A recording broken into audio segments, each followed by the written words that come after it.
Yokoso. What's up?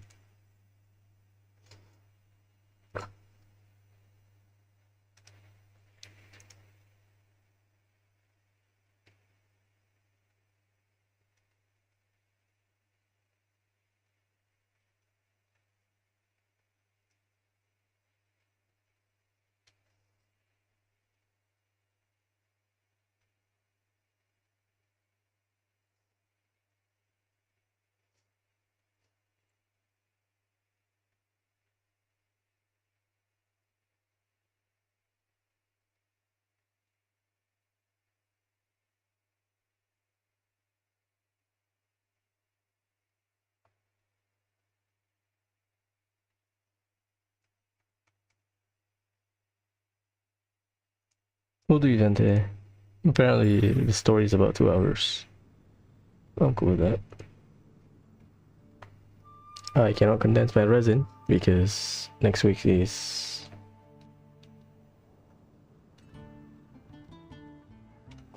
not next week, tomorrow. Weekly boss. No birthday, right? That's an ass. Redeem code. The hell? Let's start. Finish our dailies. I forgot to buy my fishing stuff yesterday. Oops.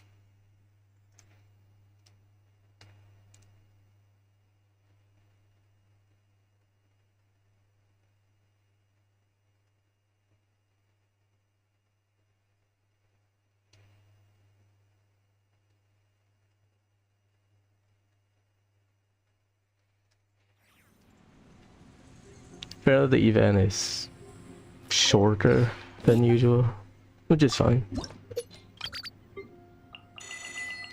I think Hoyo is banking on Melee Astra. Okay. If you ever I've done my ley line, right? Okay.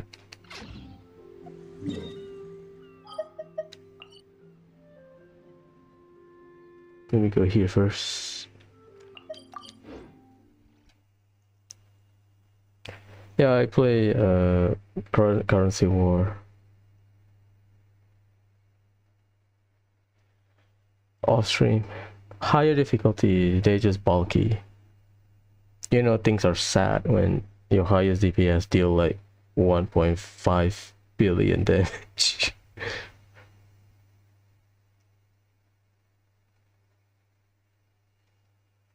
Apparently people say the higher difficulty you get stuck because the trial build is ass and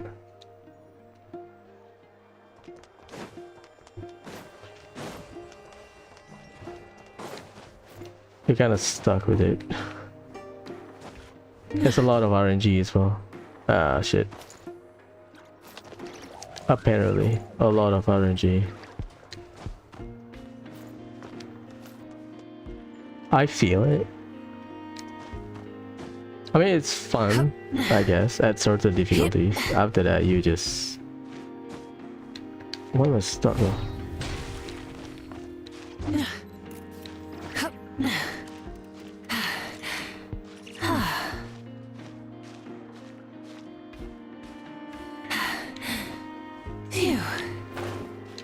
Son of a bitch.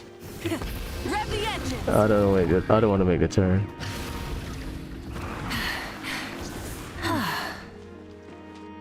running late again. Here I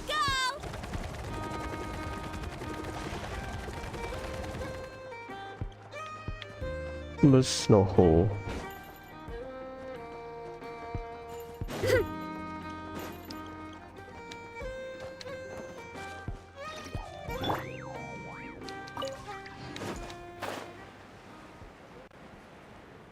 I mean, our conquest is separated. It's not. You don't remember they are cutting off points in our conquest. You have enough, right? Gluck in one go. Nice. We good. Let's kill.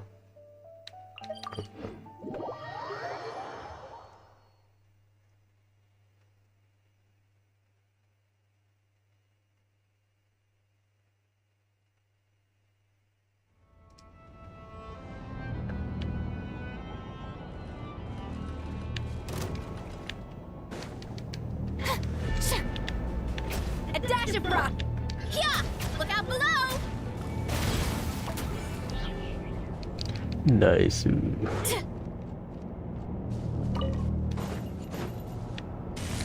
I go. Here I go.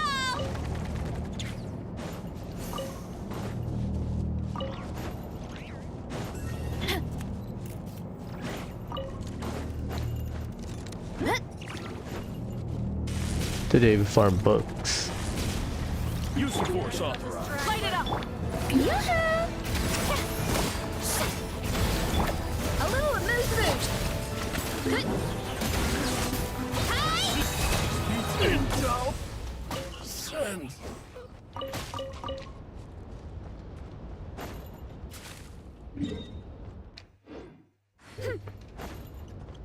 Oh, it's the fruit. I thought it was the drop. Ruin Exploration Fieldwise Center. That's... Apparently there's mention of Dotore. Good. Look out below. Apparently.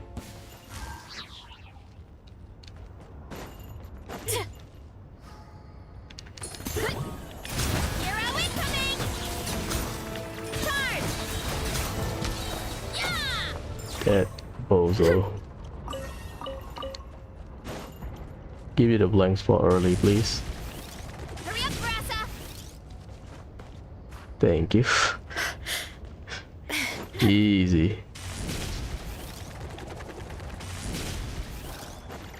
Hurry up, Grassa.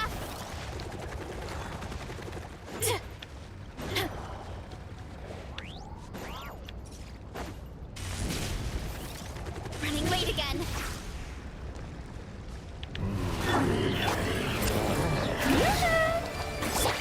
Off to the freezer. Headbutt. Hi. Yeah. Yeah. Kapow! It's justice o'clock.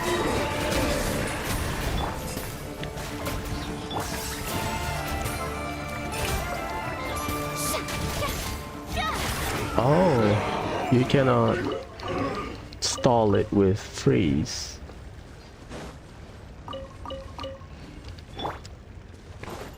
Running late again. That's some bullshit mechanic. I thought you can.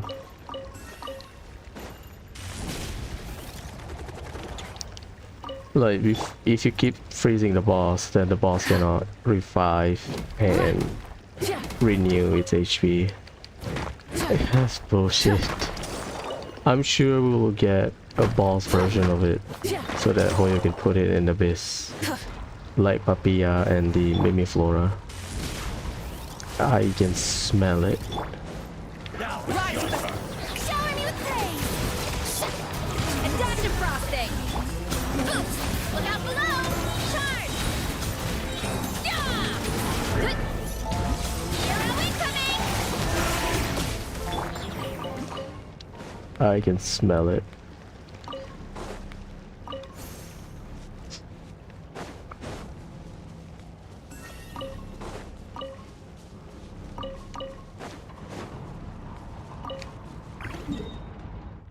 That means it's mandatory.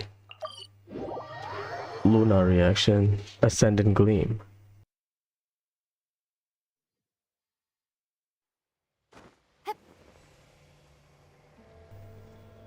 That's a... oh no, that's not. I thought it was like stairs. I'm here, bro.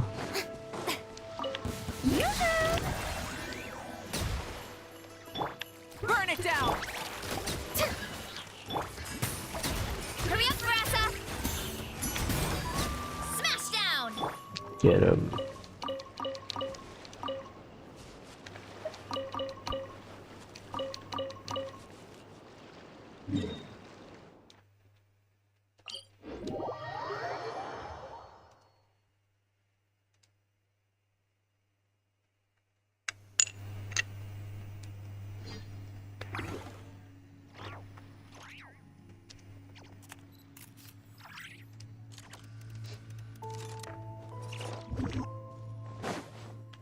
Oof. Strike a pose. Hurry up, Rasa. I misclicked. No, no, harass people, please. Running late again.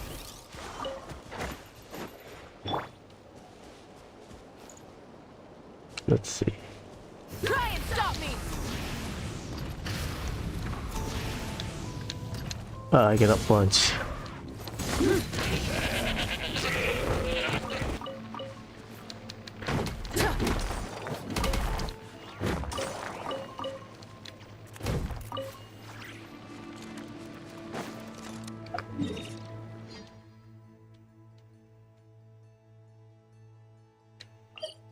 Ah, that's the Harbinger near the bridge.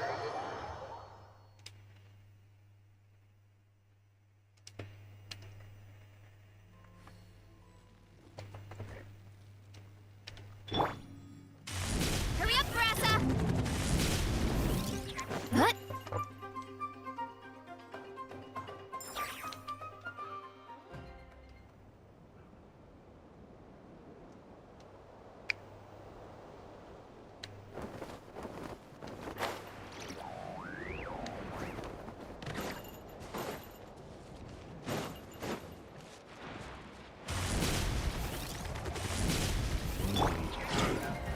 Rise with us! Shower me with praise. Off to the freezer. Huh. It's justice o'clock. Look out below. Hero incoming.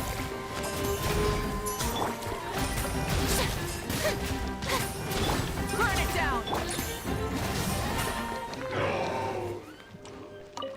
Yeah, right.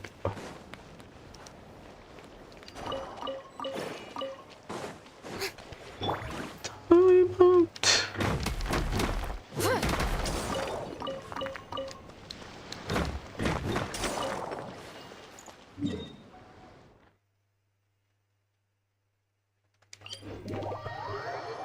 Tomorrow is Durin's beta. I cannot wait for people to overreact when he cannot fly.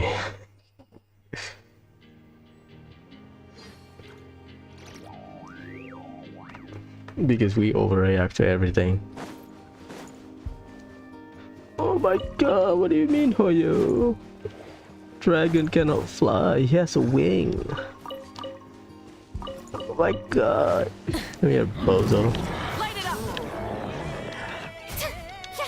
Time to shine. A little amuse-bouche. A burst of flavor. Headbutt. Ultimate flying kick. Oh, that's probably off-field damage. I don't think the arena is that big. I could be wrong.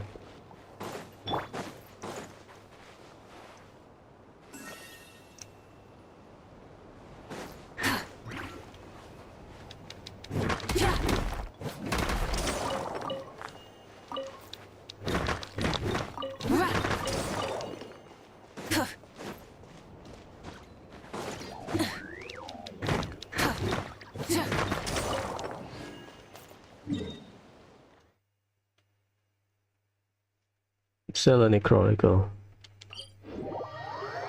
Apparently people miss it. I think... Let me check.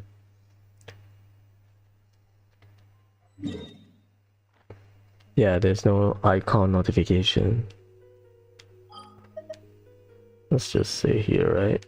Do we have the notification on the screen?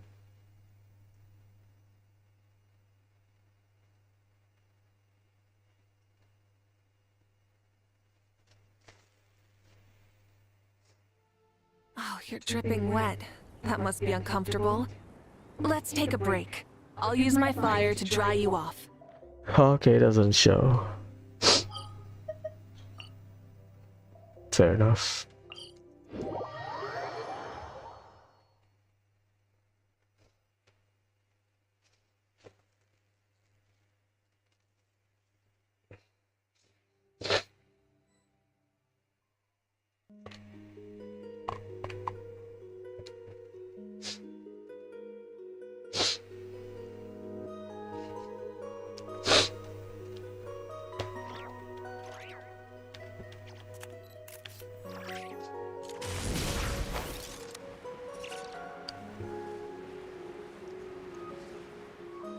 Come here, bro.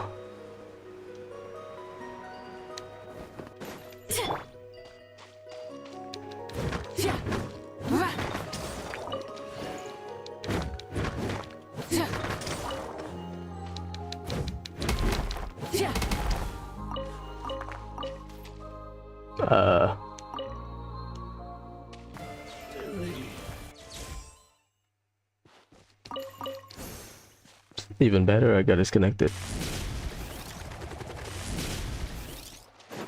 Time to roll.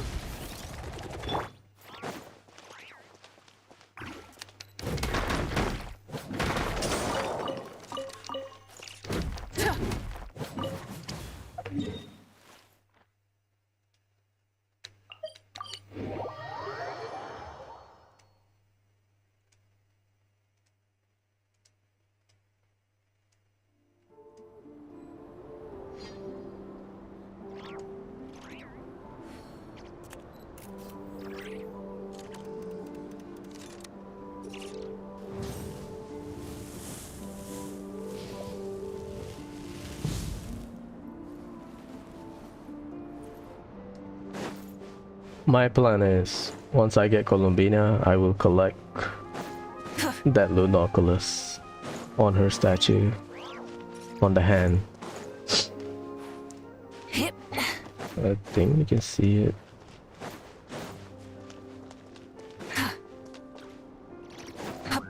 Oh, the render is shorter than I thought. Yeah, there you go.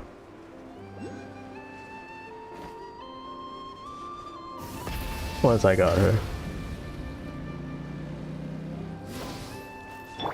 Hurry up, Brassa!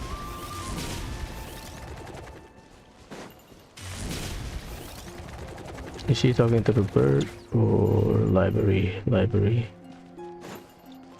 What's up, Verna?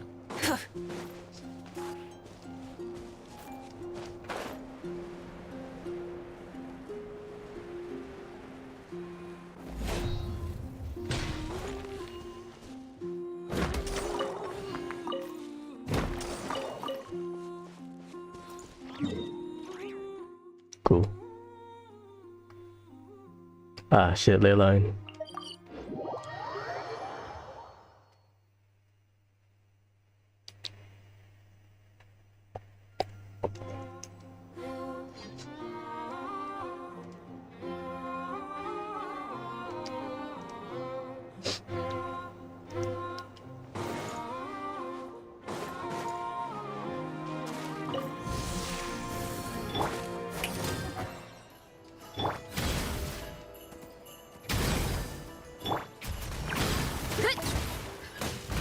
Hero incoming! Yeah! Time to roll. Hero incoming! Yeah, Nightcry made it necessary to use Furina's burst. Some of the enemies are just bulk. Looking for me.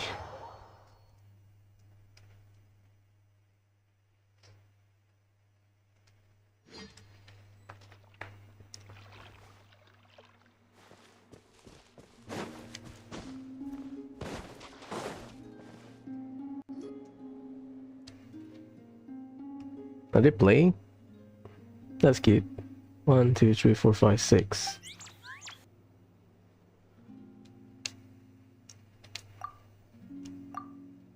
Yeah, 6. Wow, it's so lively here today. All those Kohenki are dancing around Columbina. Wait a sec. That's not dancing. Looks more like they're trying to bury her alive in a pile of cuteness. Help me. Oh my god.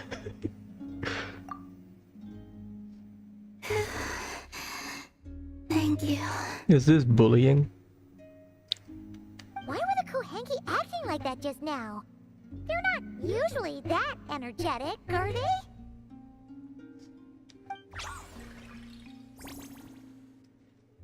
Well, I decided to play a game with the little ones.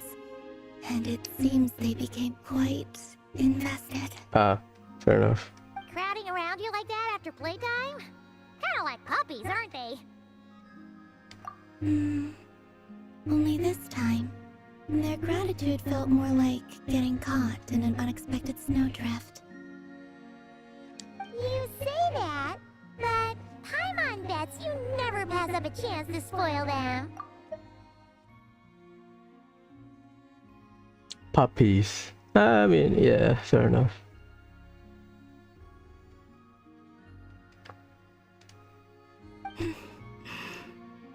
In any case, would the two of you like to give it a try? Yes. Oh, sure thing! It'll be cool to see what sort of games got the Kuhenki so obsessed. Go on now.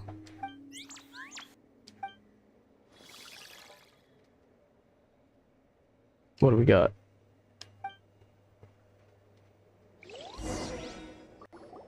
Oh, it's a real game.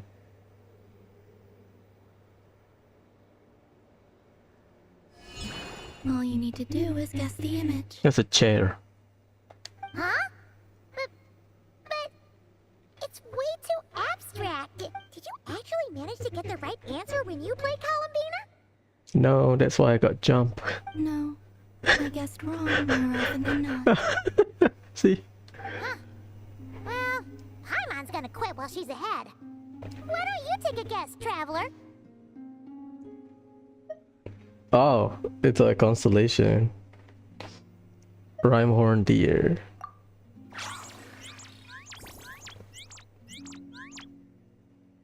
Whoa! That reaction must mean... Congratulations. Your answer is correct. Next one. Oh, that's cute.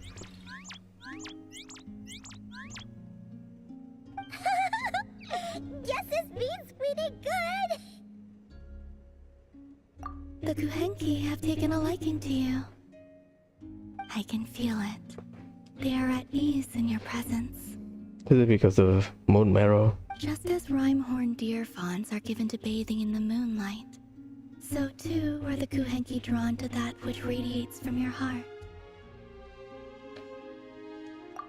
Yes, I like that picture. Oh! And what would that be exactly? A certain kindness and gentleness, I suppose.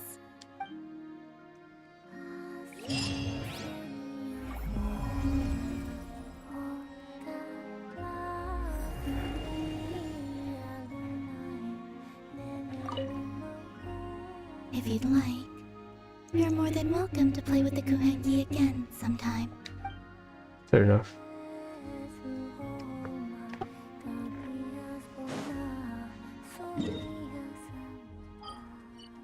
See, we did everything. Let's start the event. It's Sumeru. I don't have a variety of Sumeru characters. That is not a different... That's not the same element. I don't have Hydro, which is Nilu. We have Pyro, Dea. Most of Sumeru characters, they are Dendro.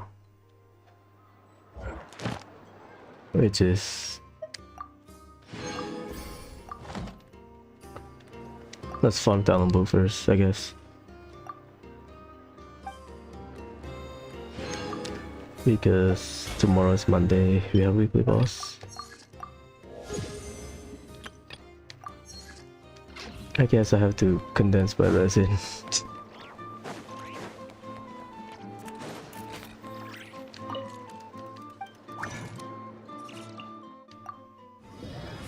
Should be enough until morning. I should have 120 in the morning. Okay, let's start. Bad luck for your boy Dahlia and then Durin. That should be enough for... Let's say I have 15 because here, right? 16, 17. You need about 13 to 14 to get to max out one character from scratch. So I guess I have to use my daily resin for Yahoda. I did not pre-farm Yahoda. I don't even know her books. Let me double check. I know Durin, but I don't know if I have enough for Yahuda.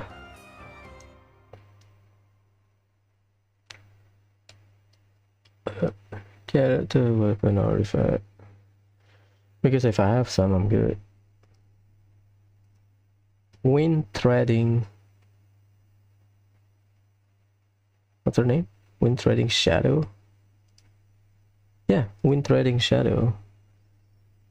Yahuda is a bow user. Talon bow is the bird. This one. Vagrancy. Bird, moon, another moon. I guess this is the fake moon. This is the new moon. We get Elysium, right? From the World Quest, we know that. Elysium. Oh god, Yahuda used the Radiant Beast World Boss. Yeah, Radiant Moonfly. Well. I guess I have to. I can pre-farm her, but I cannot pre-farm, or at least I don't want to pre-farm because what if she's not in Durin's banner? Right? That's crazy. So 30. You need 40. No, you need 40 here. This is 63 for 3,000. 42 if you want to max out skill and burst. Some grinding, but I guess I can get her up to a playable level. Day 1. Decently level. Bala time. Let's go. After that, we'll start event.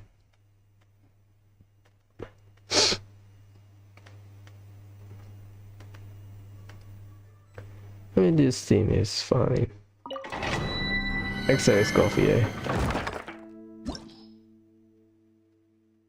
Yeah, Bala is Wednesday. I'll do 4 runs.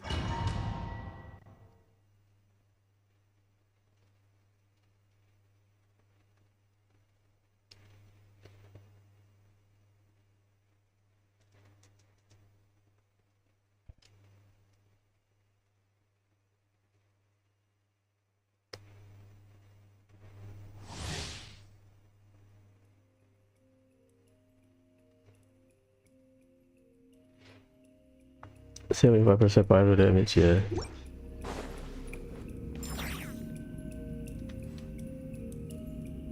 Like this time, this one is minimal. Burn it down.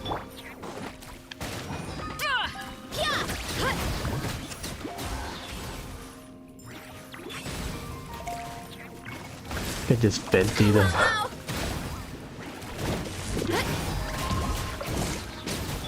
Rise with the sun. Strike a pose! Headbutt! Heads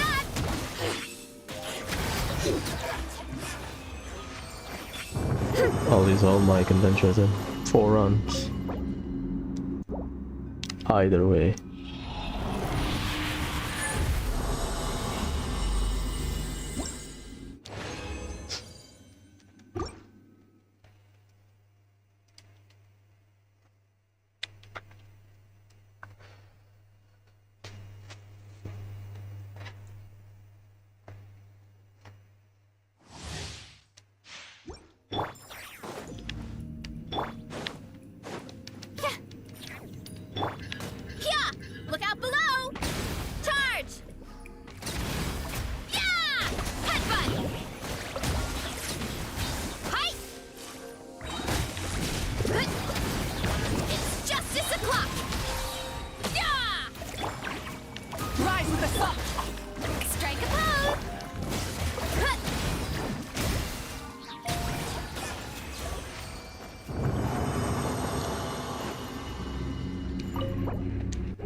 Nice.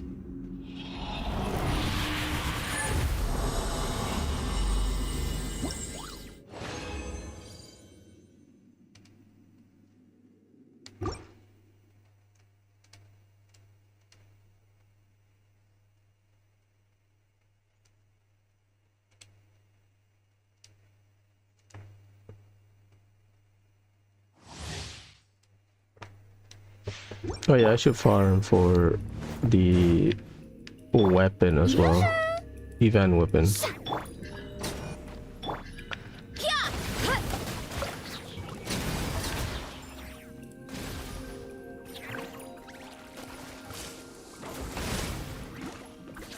Running late again.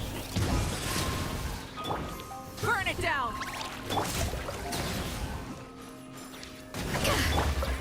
Strike a pose.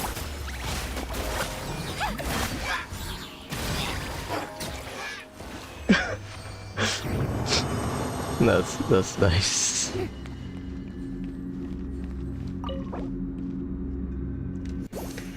So next we get this patch, we will get Collie. Next patch we'll get event weapon. Or on weapon. Apparently. I guess I'll pre-farm it. You need the mirror from the event for the event weapon. I think I have some mirrors, but we'll see. If not, I have to farm it. But if it's overlap with the talent book, then I'm cooked. Rise with the sun! Hopefully it's Monday. I don't know, I use Scofier. Yeah, immune. Yeah, this to waste your time. Literally. Hoya knows what they are doing. Light it up! Strike a pose. A little movement. Look out below.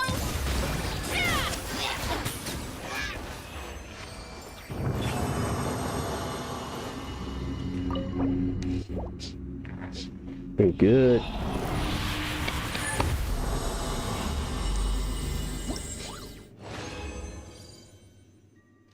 Nice.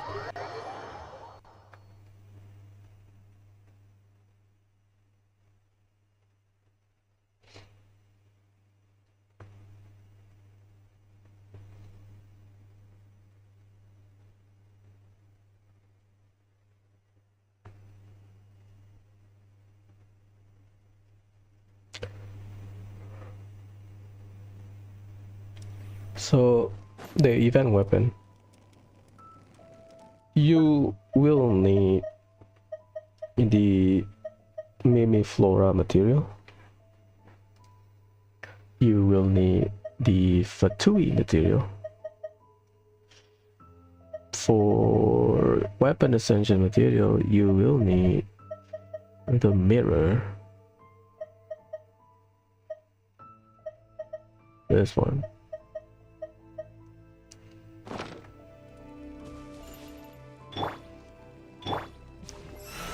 Let's see. Oh, brilliant. 3994, right? I think I have enough to convert it, but we'll see.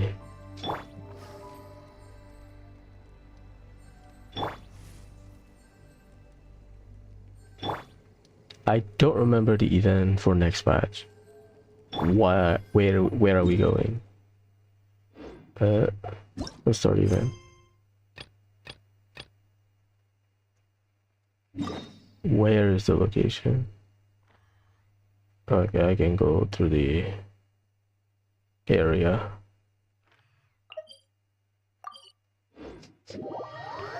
Let's keep it real.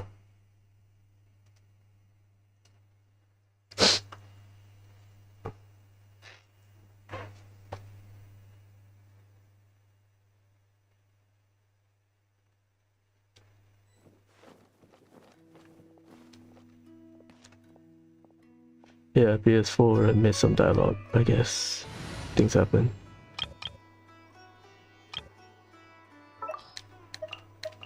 Sumeru only.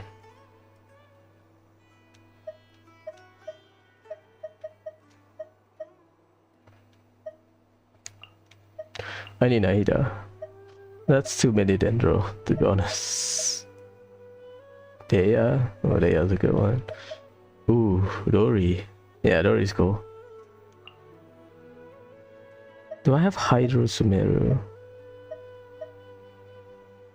We got Lila, we got Cole. Hurry up. Mora waits for no one. Yeah, that's cool. We have our healer. But let's do the crafting table first. Candace, I will give you your artifact, okay? I am just waiting for the future. The hell?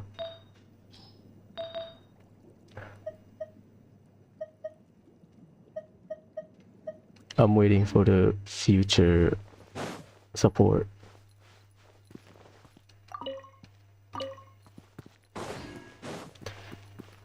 So I can dump all of my awful pieces.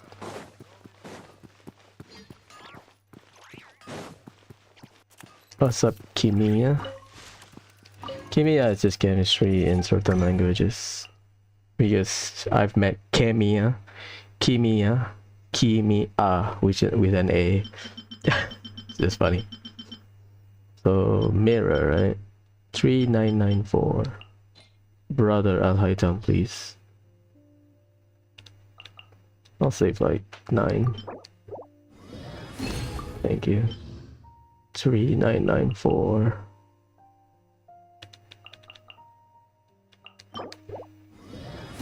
Thank you.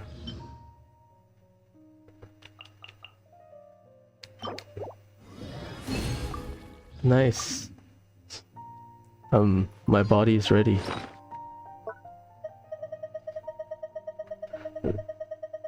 That's Natlan, right? Yep. So that means 3994 because it's a 4-star weapon. I'm good, bruh. Book learning alone is not enough to cultivate intelligence. Relax, All those bruh. scholars in the academia are prime examples. Where's the bullshit? Okay.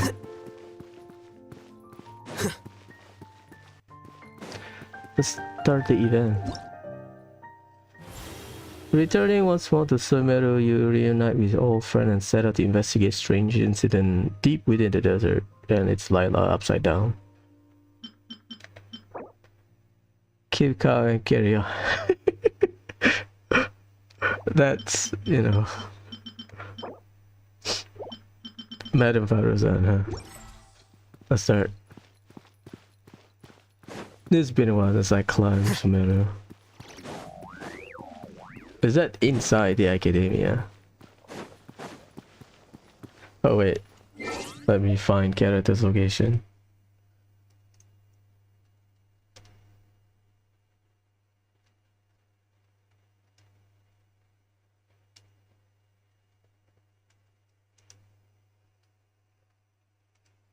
Hidden character location.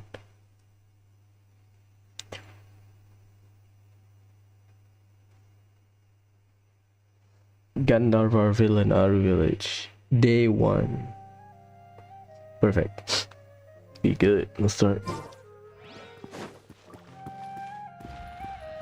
Subsit. Love Sumeru. Huh. We haven't been back to the academia in a while. It hasn't changed much, has it? Well, since we've got some time, want to go to the house of Dana? Paimon wants to do some reading! Oh my god. What have you done with Paimon? Ha! So you noticed! Well, you're too late. The Paimon you know and love is no more. Oh yeah, I saw people posting this screenshot, right? And then, oh my god, is this foreshadowing? You're looking at Paimon Plus, a new and improved treasure trove of travel know-how. Paimon Plus would like to find some new books to peruse. A gracious traveler like yourself wouldn't leave her companionless on her quest, right? Come on, this way. Nice. Hey, Cole. Oh hey,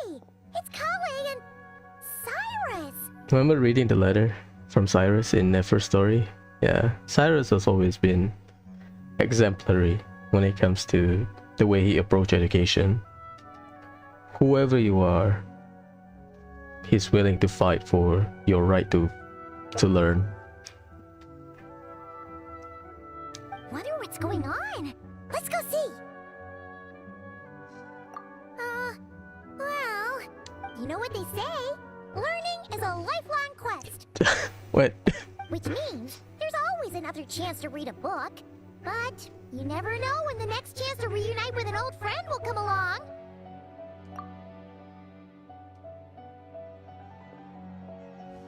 Hello, sir.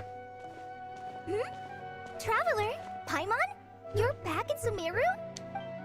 Oh, hello, you two. It's been a while. Looking to spend time with some old friends? I need Cyrus back in Mondstadt. Yeah, Lisa mentioned him a lot. But like Sino been to Mondstadt. We need Cyrus in Mondstadt. Yep. We saw some familiar faces, so we came to say hi. Zaha Hadi, oh yeah, that female researcher, professor. Ho ho! Excuse you. Associating me with that woman. And if you're going to remember me that way, you should at least mention my tomato growing skills. There you go. So he's mad about the Zaha Hadid part and not the old man part? Well, Paimon's glad to see you in such good spirits, Cyrus. Must mean things are all good here in Sumeru. Ah, well, it's quite all right. I'm not the type to take offense at that kind of thing. You definitely are. Anyway, what were you and Kale chatting about just now? Ah, that. Well, it was quite a spontaneous meeting.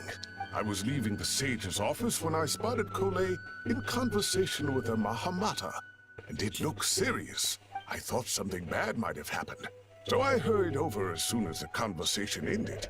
But as it turns out, our Kole is moving up in the world. The academia even hired her as a consultant. Hey, Cole is progressing.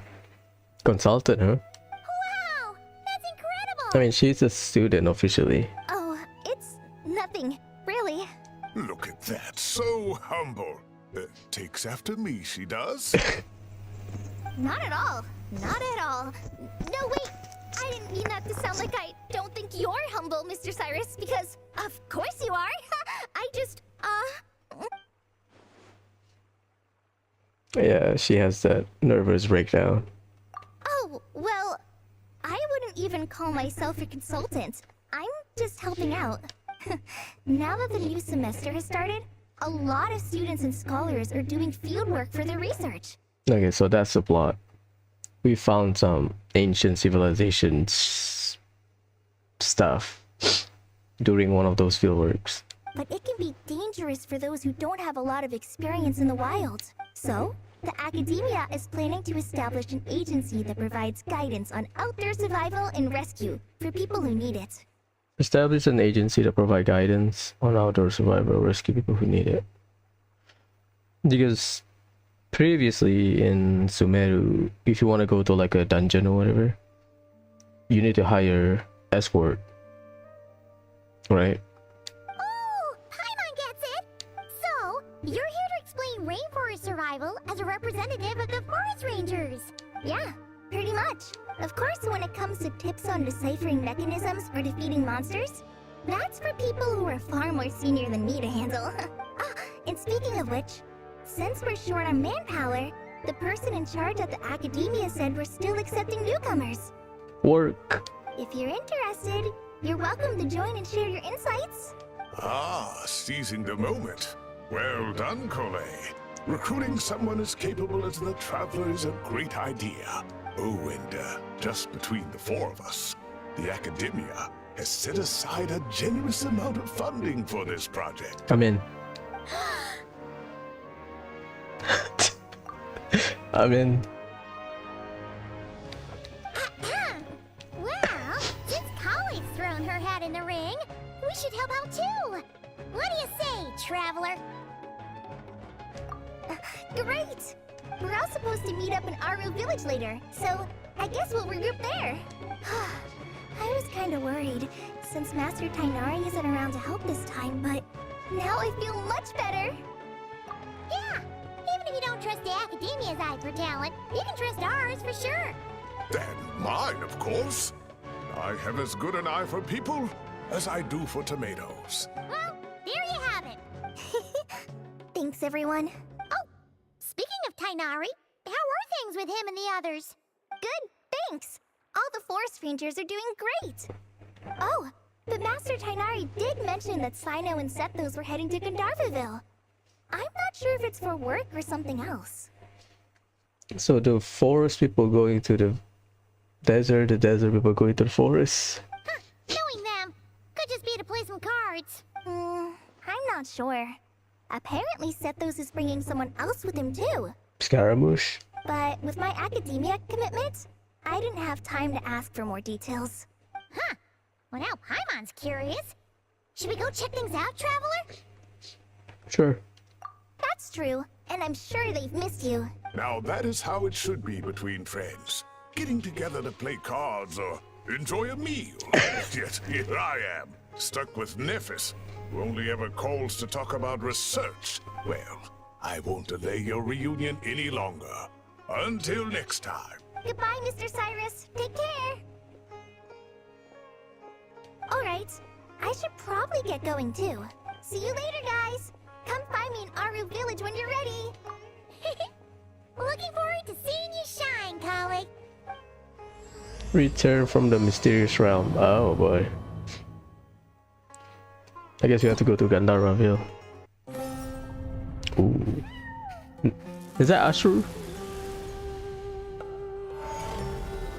Hey. Yu-Gi-Oh! Why you'll never miss with their event art.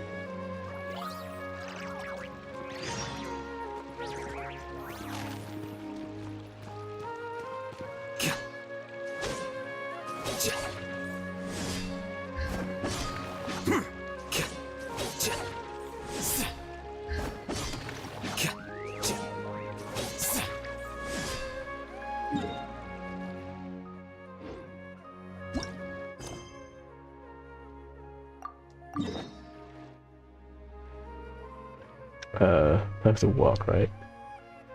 Well, either way, let's start.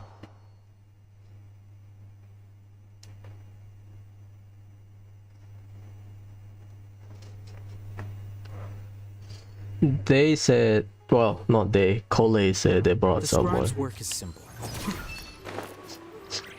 I wish Kinich can directly interact. And yeah, like that. I mean, we already have the system, right? Just apply to Kinich. Tainari's place. Tainari's place. Ah, here it is. Seto said they already brought someone back. Who is it then? Sino, Sethos. Looks like the whole gang's here. Oh, and Layla's here too. Okay, Lila is the victim, I guess. What's up, bro? But, oh, she doesn't look too good. Did something happen? Ah, Paimon, Traveler. It's good to see you. I'd welcome you like a proper host, but I'm a bit busy at the moment. Apologies. Ah, no need to look that worried. My observations indicate Miss Layla's condition has improved quite a bit. There's no danger to her mind. She's just fatigued and needs some rest. Excuse me for a moment while I blend some calming incense. I'll let you two explain the situation. All right. What happened was, Sethos and a few members of the Temple of Silence rescued Layla, who was out in the desert trapped in a state of delirium. She had to be rescued? Oh, that sounds bad. That's all you're gonna say about it, Sino? I mean, we don't want people jumping to conclusions. That's all I can say about it. The person involved is unable to explain what happened to her, so we're limited in what we know. Sorry. My head is still dizzy. The moons. Exactly how many are there? Uh-oh. Not cry lore. Uh-oh. She's been repeating that phrase over and over again, but she can't seem to remember what happened to her. We tried a few things back at the Temple of Silence, but we couldn't recover her memories. Her symptoms are kind of similar to researchers in the Satyavada life state. So we brought her to Tainari to see if our veteran forest watcher had any other ideas. Tainari is pretty much our last option, so let's hope he can help. I know a few doctors. Baiju, right? The good news is, even if restoring her memory is a no-go, we can help with the headache, at least. Jur was in a similar state when we found him, delirious and mumbling to himself, but he's more or less back to normal now. Sorry, I should give you some context first, huh? We should let Miss Layla get some rest. Come with me, you two, and I'll introduce you to the other victim of this incident. Good idea. I'll wait for Tainari here and keep an eye on our patient. All right then, this way.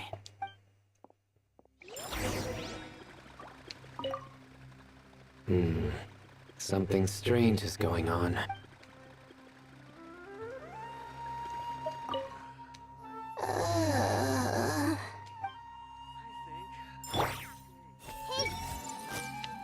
I'll have to tell Master about this when I get back. I just met your master. Everyone hold hands. How many moons are there in the sky?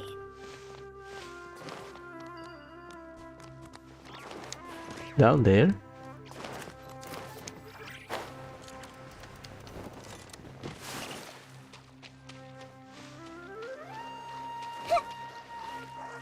Yeah, Naida is short.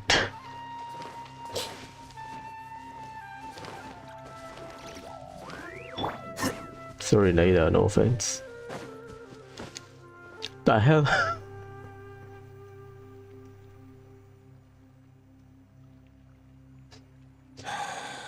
Who did the Ajalenok not offend? I just don't get it. Hey, Jur.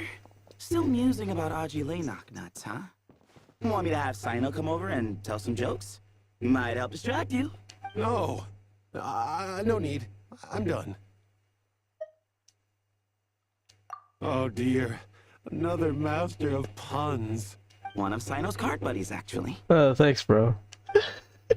I think I might just take that as my cue to head back to the desert. Hold on. So, what's the deal with the Ajalenok nuts? Other than the bad Sino jokes.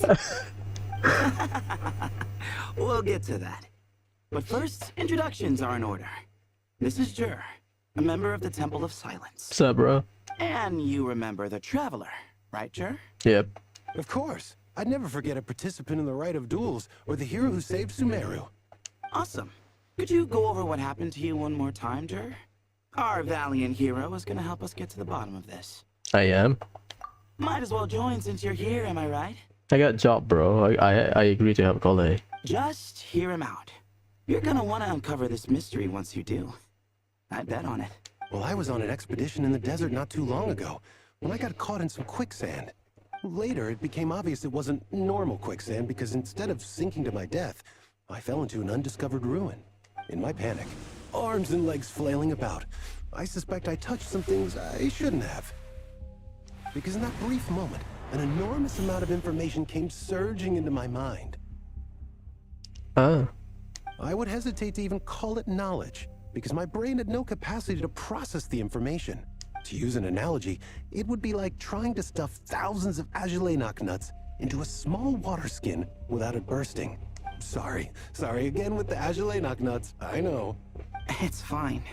We're getting to that part of the story anyway. True. Well, just as I was on the verge of madness, a single phrase broke through the storm of thoughts in my head. It was a man's voice saying, "Don't eat Ajalenok nuts." What?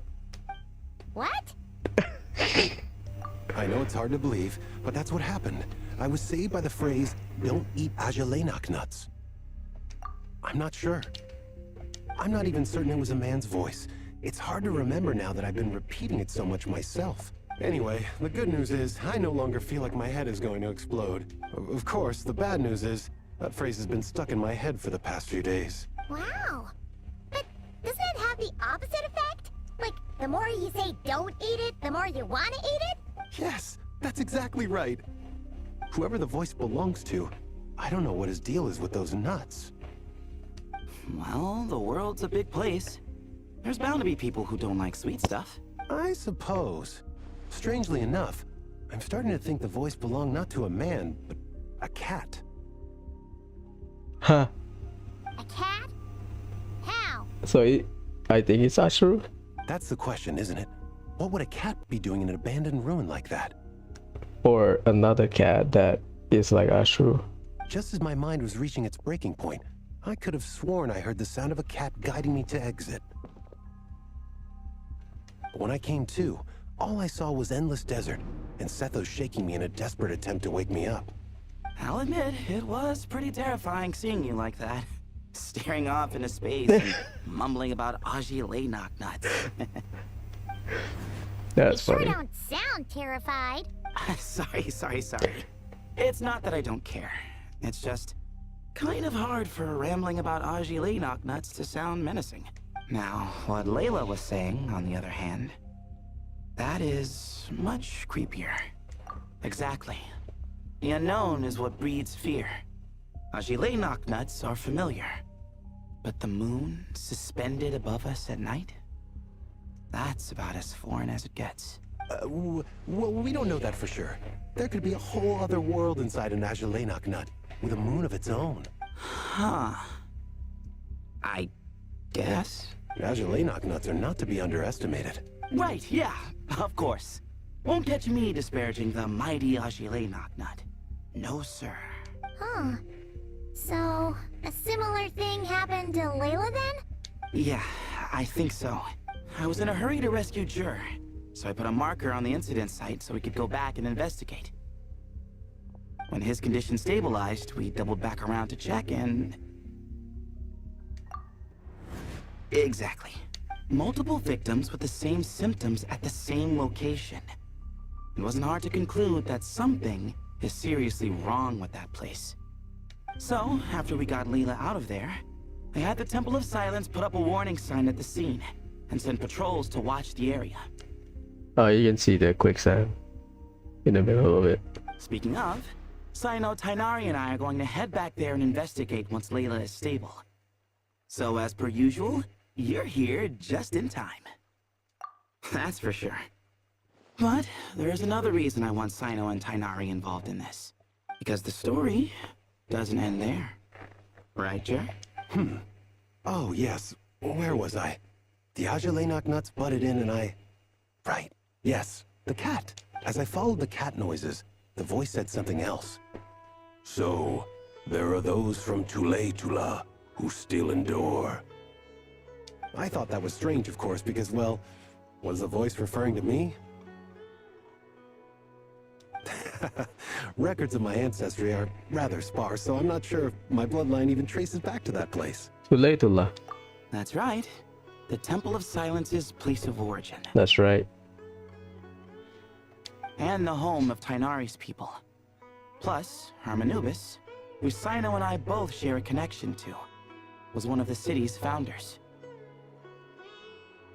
So the current distant Temple of Origin, Temple of Silence origin, the home of rabbit people like Tainari and Hermanubis. As the temple's current leader, if something strange happens in the desert, it's my job to get to the bottom of it. But it turns out, a lot of people have a horse in this race. And I'm not leaving any of them out. See? Knew you'd join. But yeah, that's all we know about Jur's situation. Tainari should be done on his end. Let's head back and check on Miss Layla.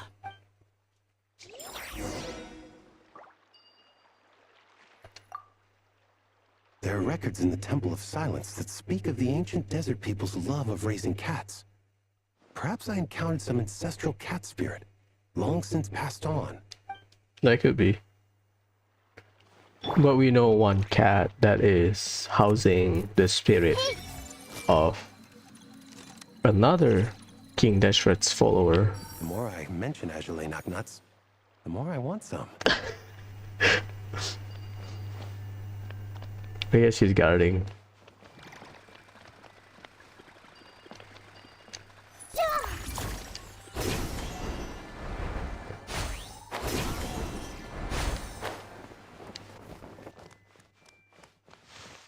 I see everything.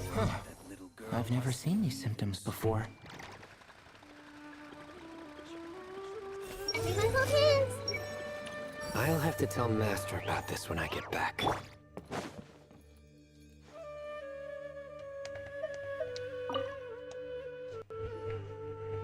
How are you feeling? But don't speak if it's too taxing. It's fine. I'm much better now, thanks. I feel like I haven't slept in 2 days, so pretty much back to normal. Whoa. That's your normal? Traveler, Paimon, I thought I heard your voices earlier. Oh, and, I'm sorry. Huh? You don't have to apologize. You didn't do anything wrong. No, I just mean, I think I'm about to disappoint you. My head was kinda muddled earlier, but I still heard your conversation. I know you're trying to figure out what happened to me, and I want to help. But I really don't remember anything. Does your head still hurt? No, I feel fine. The incense you made helped a lot. I'm still hearing those words in my head, but other than that, I'm okay. It's just, all I remember are those words. Everything else is a total blank. One moment I was heading to the stargazing point I'd calculated, and the next, I was on my back in the sand. The same phrase playing over and over again in my mind.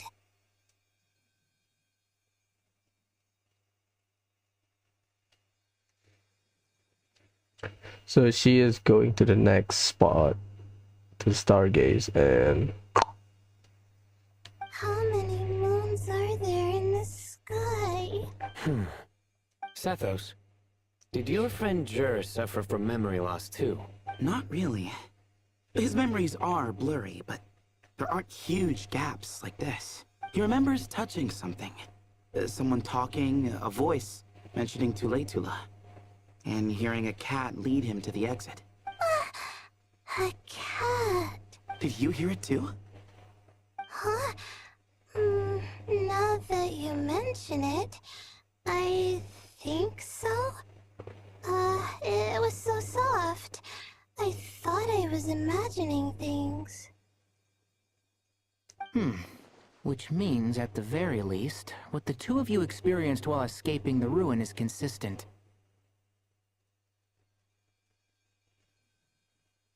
A single sentence repeating in your heads, and the faint sound of a cat. Still not a lot to go off of. Agreed. Oh, is your head hurting again, Layla? No, I was just thinking. Maybe my memories are blank because I was sleepwalking at the time. Sometimes, my friends and classmates tell me about things I don't remember doing, or places I don't remember going. I don't talk about it a lot because, well, I don't even know how it happened. But I don't want my personal circumstances clouding your judgment. So I, just wanted to mention that. Ah, I see. Well, thank you for telling us. We know about it. But I don't think we need to dwell on that for now. We're gonna check out the site of the incident for ourselves, so that should help us come to our own conclusions.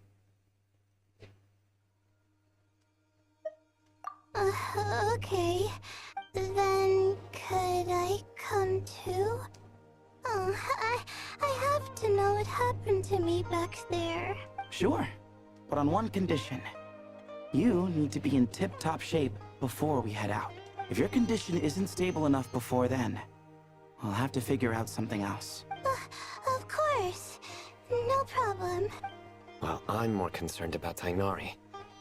You sure you'll be alright in the desert? Yeah, the last time he went there, he was out. You say that like I'll evaporate on first contact with sand or something.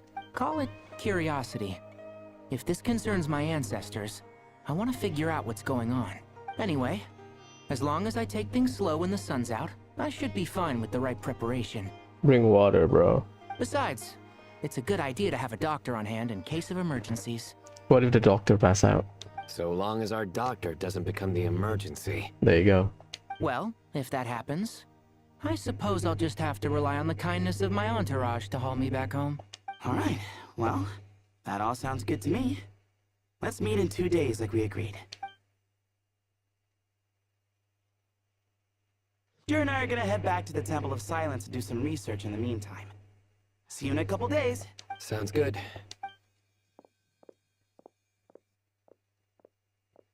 What about you, Layla? If you feel like you need more rest, I can arrange a room for you to stay in. No need. I've asked enough of you as it is. Besides, I feel a lot better. I should make it back to my dorm, no problem. You sure? Don't push it too hard, or you might end up sleepwalking along the way. Don't worry, I'll be fine. I have other things I need to do anyway. Like letting my advisor and classmates know that I'm fine. Adjusting my stargazing schedule, or things like that. If I don't get it all done, I doubt I'll be able to sit still, let alone stay here and get some rest. I'm not so sure that's...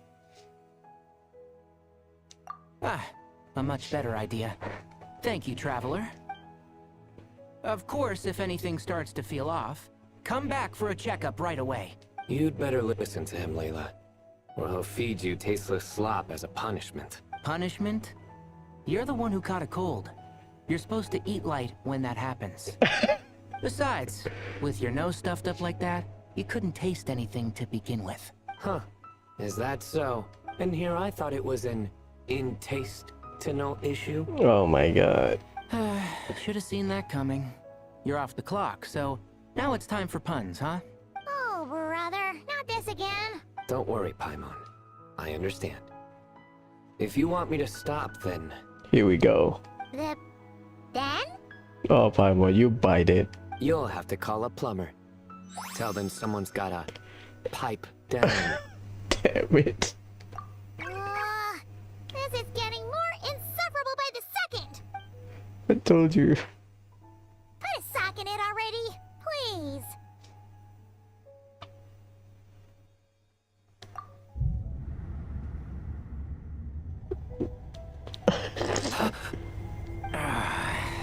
Paimon's done with this game. Oh my god. You win, okay? Let's just get out of here. Please.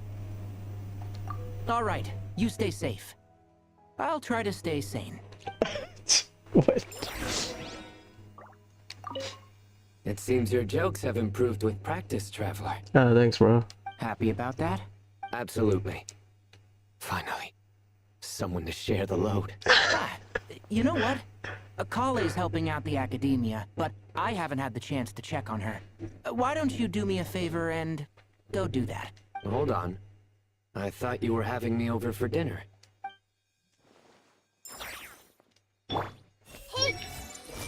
She's gonna make a mushroom joke when we eat. I just know it.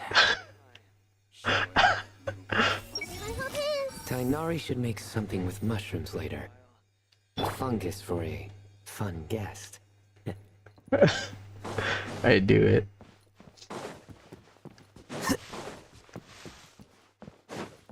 Oh, you can walk there.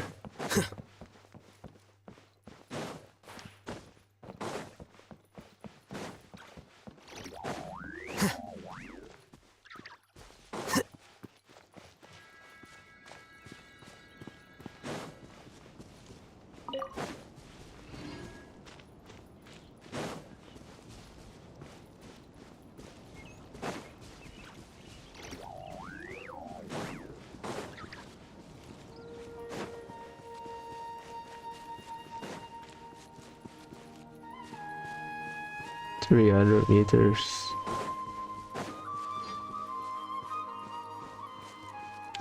Yeah, Severu is great.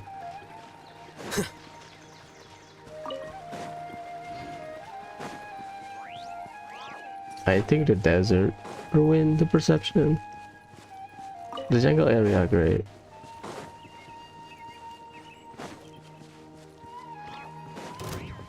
What?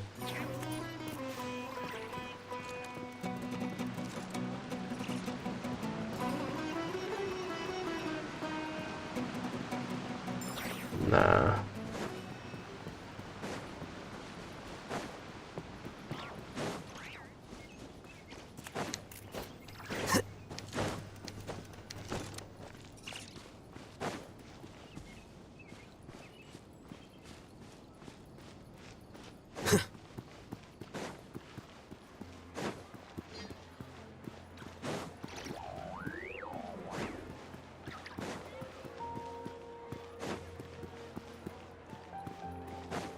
Stop gathering.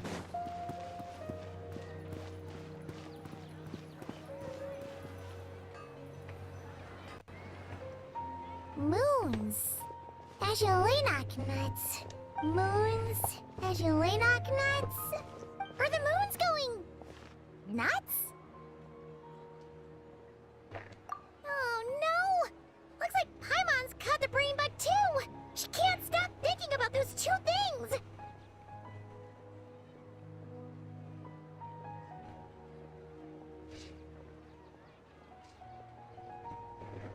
Oh, Paimon's gotta clear her head. But how? Aha! Got it! Let's eat. The cafe over there! Why don't we head over for a quick pick-me-up?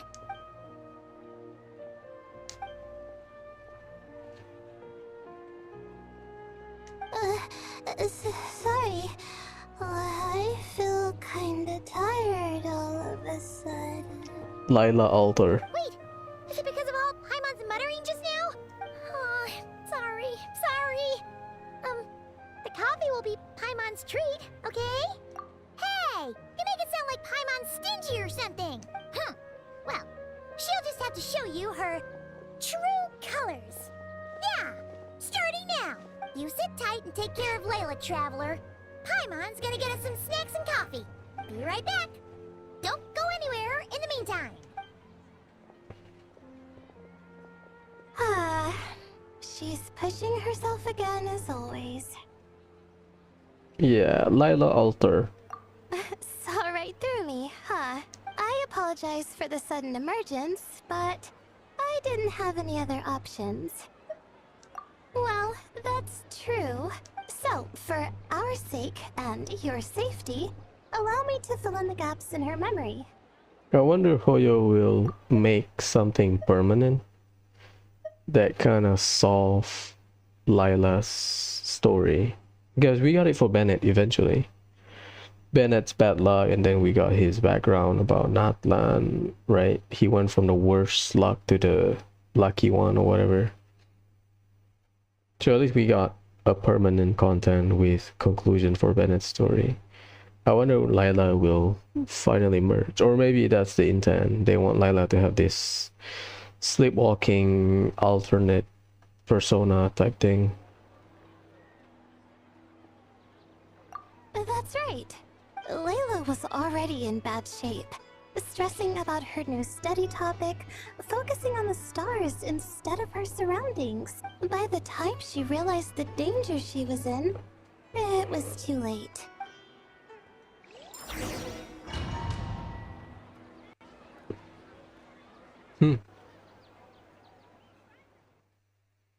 It's a great loading screen.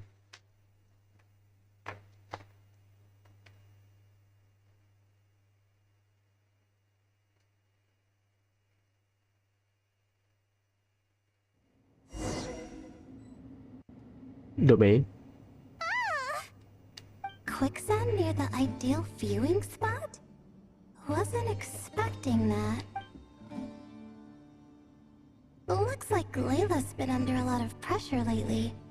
She hasn't been paying attention to her surroundings, but why would quicksand lead to a place like this? Well, all in all, looks like a common desert ruin. Guess there's nothing to do but try to find a way out. Oh, Layla, what have you gotten yourself into this time?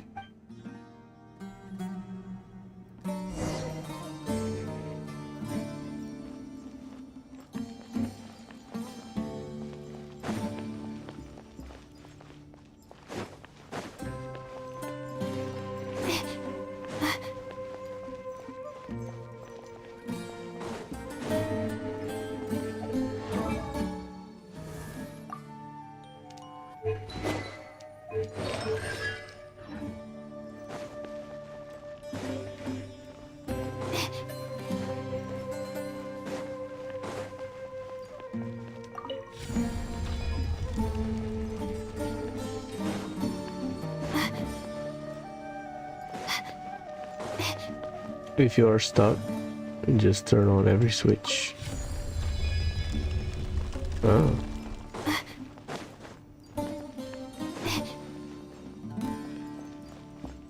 This looks like one of the layout because I've been here hunting chests. I think this door can be opened using the device next to it. Okay, it's not. It looks similar. Just like I thought. What was that? My head. It hurts. Is Layla waking up? No, that's not it.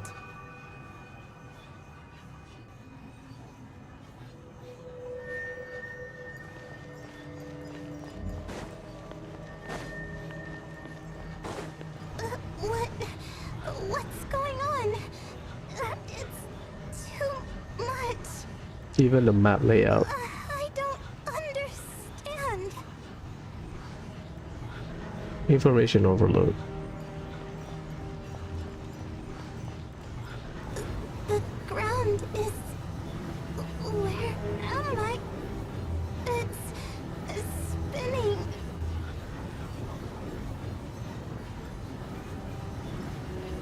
I feel dizzy though.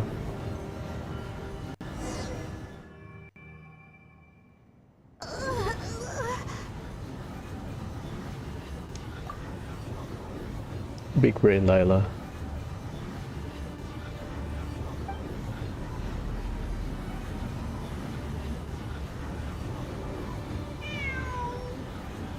There's a cat.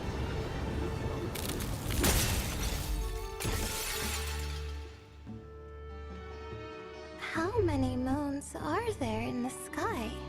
How many moons are there in the sky? Okay, information isn't rushing into my brain anymore. That's good. How many moons are there in the sky? My head hurts, but there are no more dark spots in my vision, and I can see in front of me. How many moons are there in the sky? What's going on? The same thought keeps popping into my head. What does it mean? How many moons are there in the sky? Isn't there just one? Okay, it's not Ashru, it's a different cat. A cat?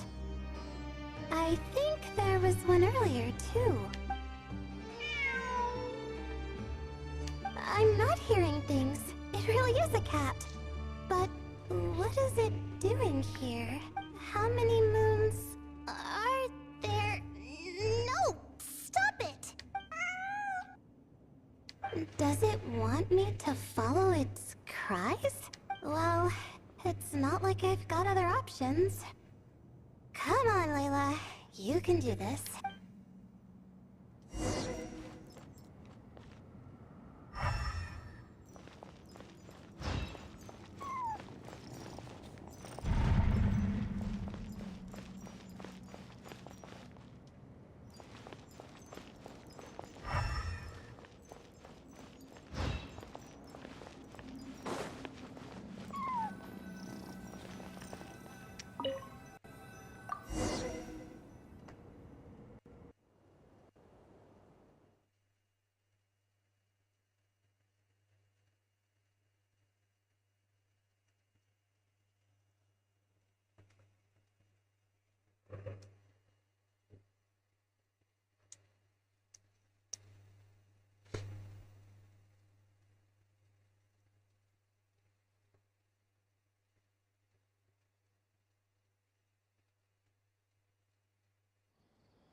And so, I followed the cat's cries to find my way out.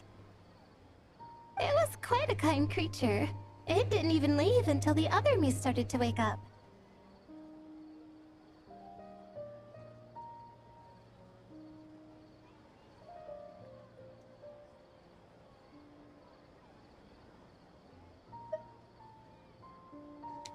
Thinking back, it all started when I touched that device. It didn't leave. Oh, so it's a guardian then. I've heard fellow students talk about it before. How the desert is full of objects that do strange things. I've been there. Sometimes it's just a minor inconvenience, but other times devices like that can cause massive trouble.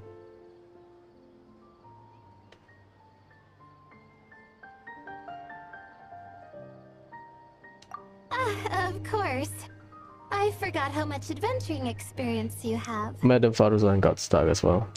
Still, carrying an umbrella doesn't mean you can't get soaked, so just be careful and stay away from unknown devices. No need to thank me. You and Layla are about to head into dangerous territory together. You need to be safe so she can be safe. Well, I think that about sums it up. Ah, and just in time. Your coffee's here. Traveler? A little help over here?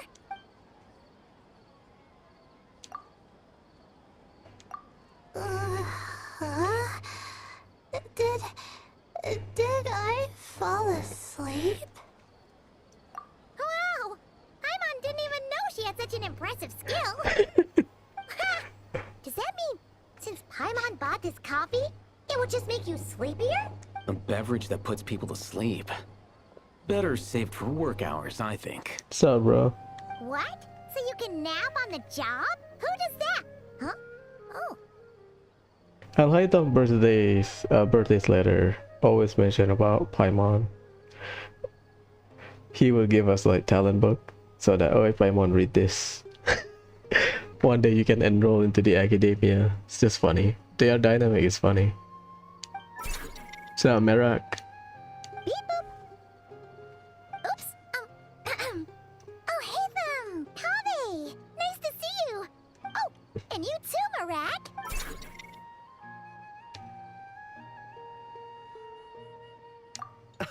Sorry. Hope we're not interrupting anything. Miss Layla, you don't look so good. Is everything all right? Oh, I'm fine.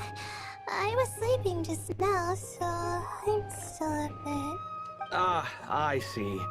And we woke you, didn't we? I'm sorry. We shouldn't have been so loud. No, you didn't. I didn't mean it like that. So sorry.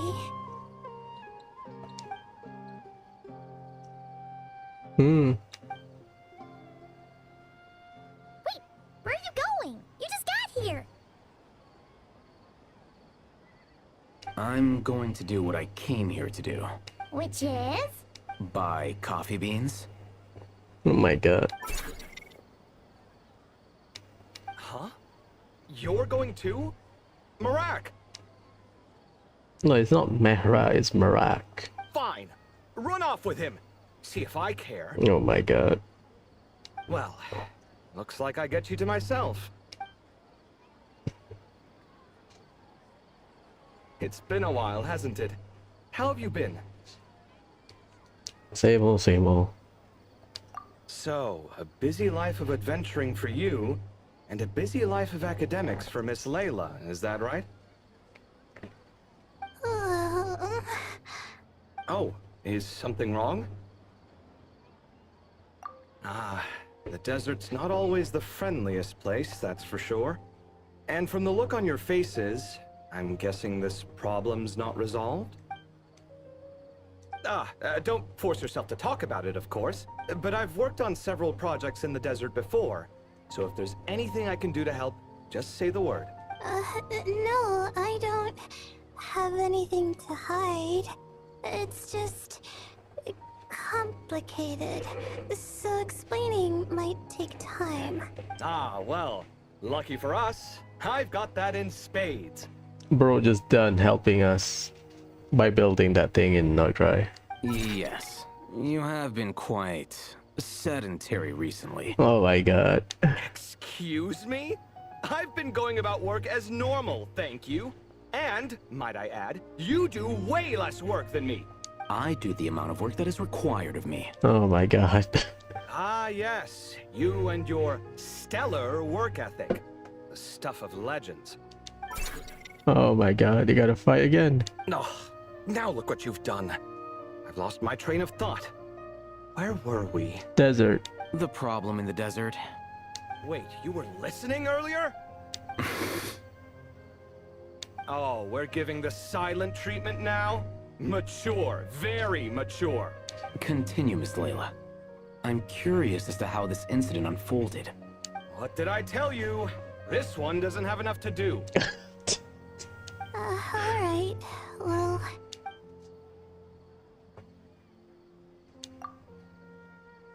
Quicksand. Oh Could boy. you still use some extra hands on this investigation team of yours? Hey, the more the merrier. Huh?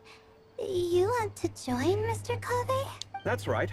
I think my experience studying desert mausoleums could be of some use here. Al-Haytham's expertise in ancient languages could be helpful too. Besides, I consider you all to be my friends, and friends are supposed to help each other out. That's very Kave. Like, he's willing to help people. But at the same time, like, you remember that one main event during the Sumeru festival? Where we play sports with every faculty? He was destructive. Like range wars are a little bit. He's willing to help people, but he doesn't care what happened to him. Yeah. Wait, I'm involved in this now? Come on, bro. Oh, please, I know you. Half the battle was over the minute you said you were curious. We couldn't stop you from joining if we tried. Well, you've got me there. Besides... It's not Merak. This suitcase of yours has been jumping at the chance to volunteer for a while now. I imagine... There's a correlation. You imagine? Mechanical life forms might also feel homesick from time to time. Huh. Now that you mention it, Marak's core was a component sourced from the desert. That could prove useful. You're sure you want to come with us? It could be dangerous. Oh, I'm sure. All the more reason to recruit as much help as possible. It's important to count on friends at times like these. Our pleasure. It's a plan, then.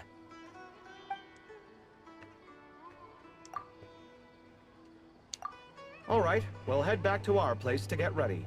This one hasn't been on a trip in a while. Chances are, he doesn't even remember how to pack a suitcase. Oh my god. I'm not worried. It'll get done. Somehow. Would it kill you to help every once in a while? I do help.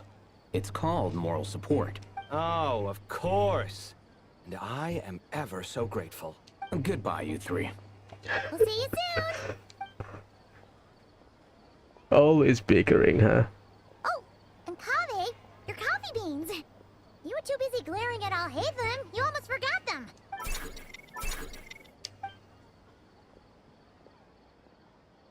Well, we're pretty close to the academia now. I should be fine from here. Thanks for the coffee, Paimon. I feel much better now. Right. I'll follow the doctor's orders. Or try to, at least. With the blessing of the stars, I hope we all get a good night's sleep. That's part 1. Oh, that's kind of short.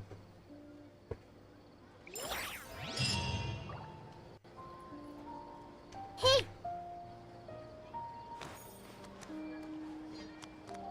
So, you can visit other characters.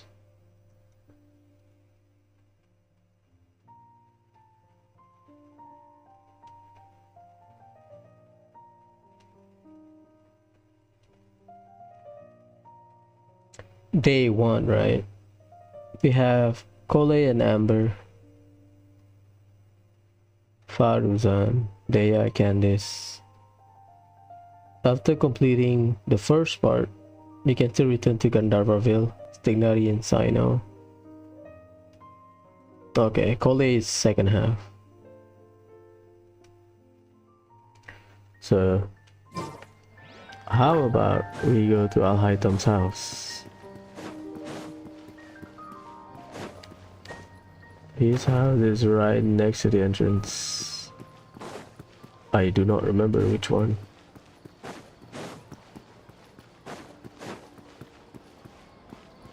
This one, I think.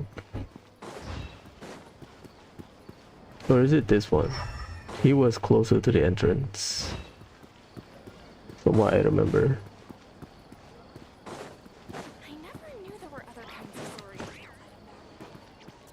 Yeah, I think it's the opposite of this part. Because our conquest here, and then you drop the thing, right? Yeah, it's not. So I think it's this, but you cannot enter the house. So we go back to Gandharvaville and go back to Tignari's house.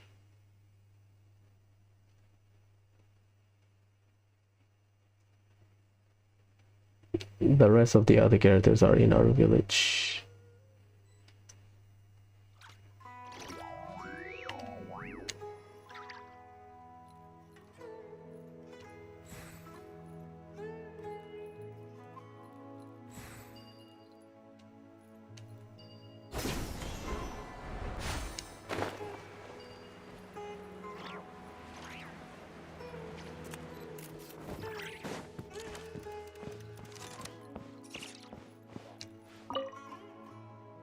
It seems you're Happy about that? Absolutely. Ah, Hold on. Okay, nothing. I'll find the post to see. I'll check online. Give me a sec. girl must be leaving soon.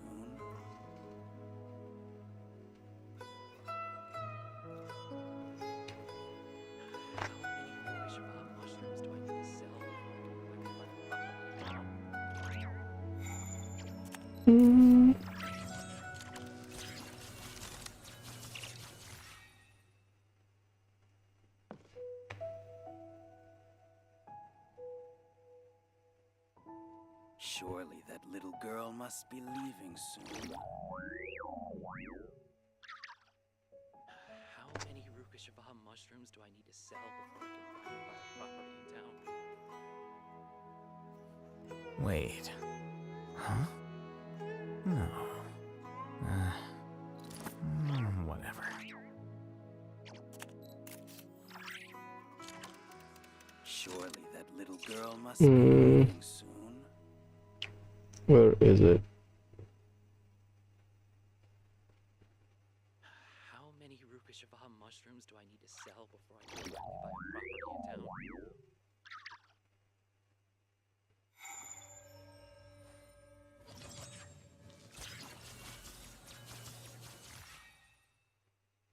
Surely that little girl must be leaving soon.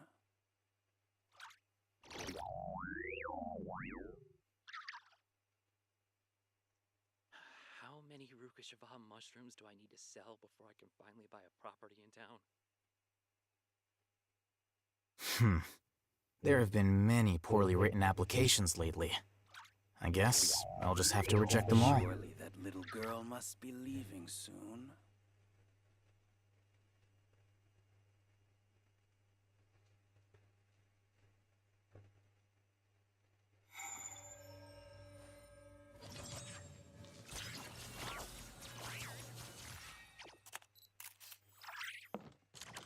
How many Rukashava mushrooms do I need to sell before I can finally buy a property in town? Surely that little girl must be leaving soon.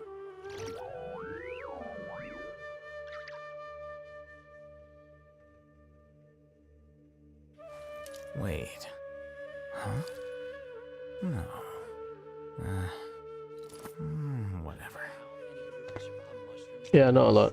Okay, I got all of the correct characters available. It's just that you can read their mind with Nahida. That's it.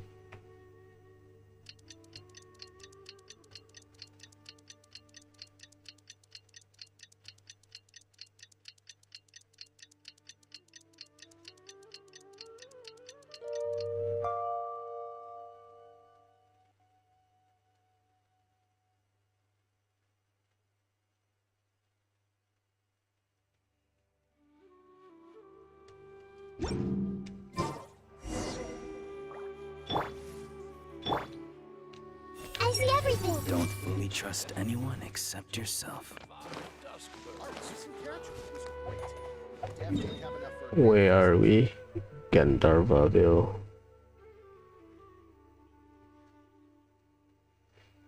Bro, it's at the end.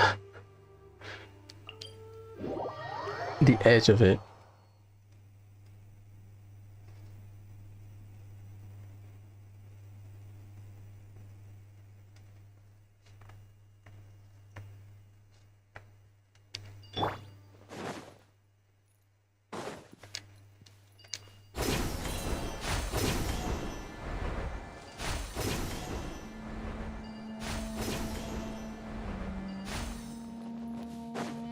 What's up, fellas?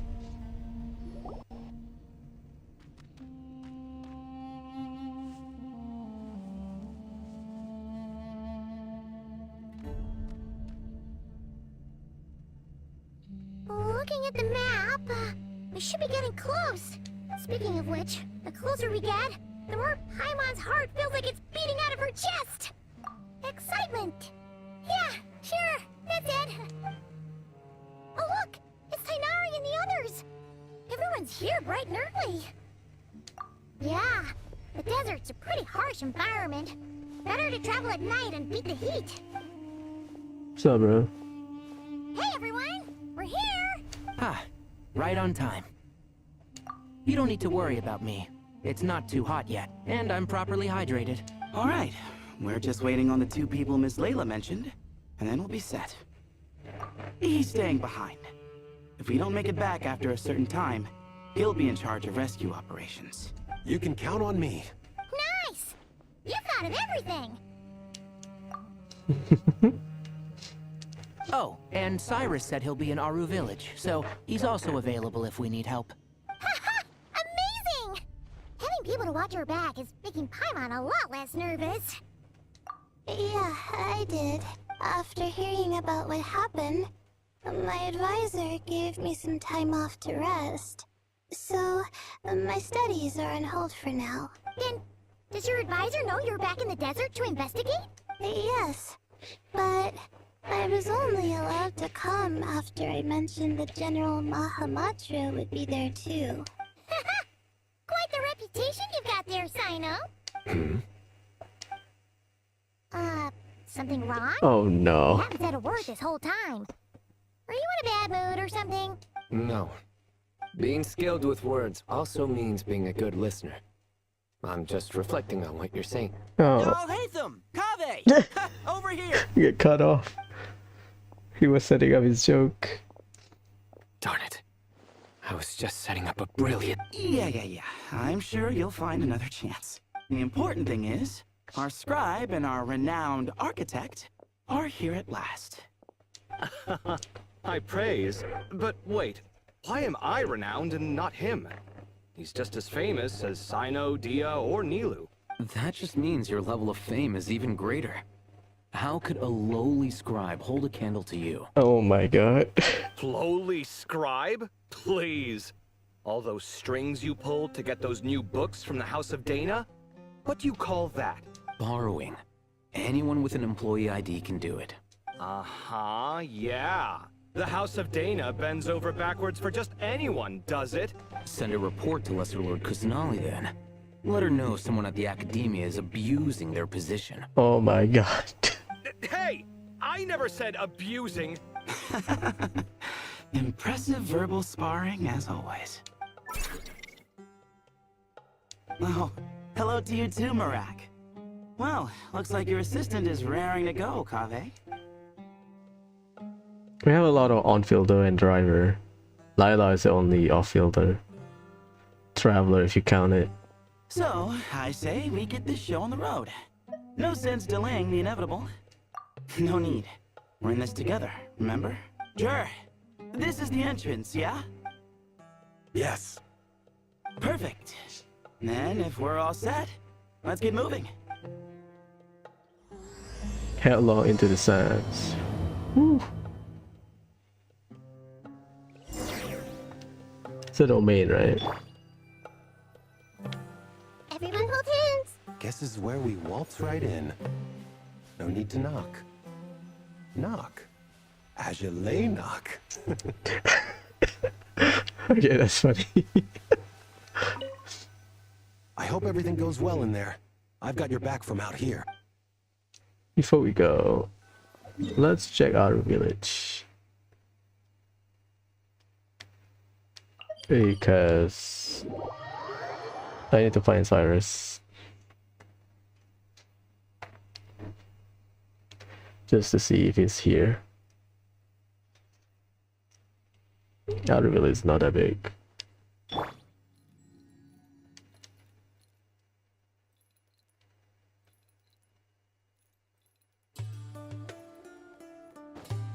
Sabba. To the back, huh?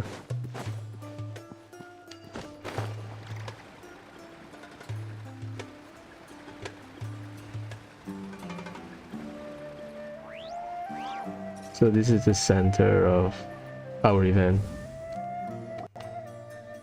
Traveler, Paimon, over here! Welcome to the home base of the Fieldwise Center. As you can see, the core projects are already up and running, so we can get to work at any time. Huh. This feels like one of those places light novels talk about. You know, the adventuring hubs where rookies gather to take quests and stuff. Oh, and almost like a school festival at the same time, with everyone getting together to learn and then forming teams to hone their skills. It's so exciting! Well, this place isn't quite as decked out as a school festival, but Master Tainari said the Academia plans to be generous with the resources. Anyway, before students and researchers head out on dangerous field missions, they can come here for advice and emergency training. We even have professionals on staff that can join their teams to serve as guides or safety personnel.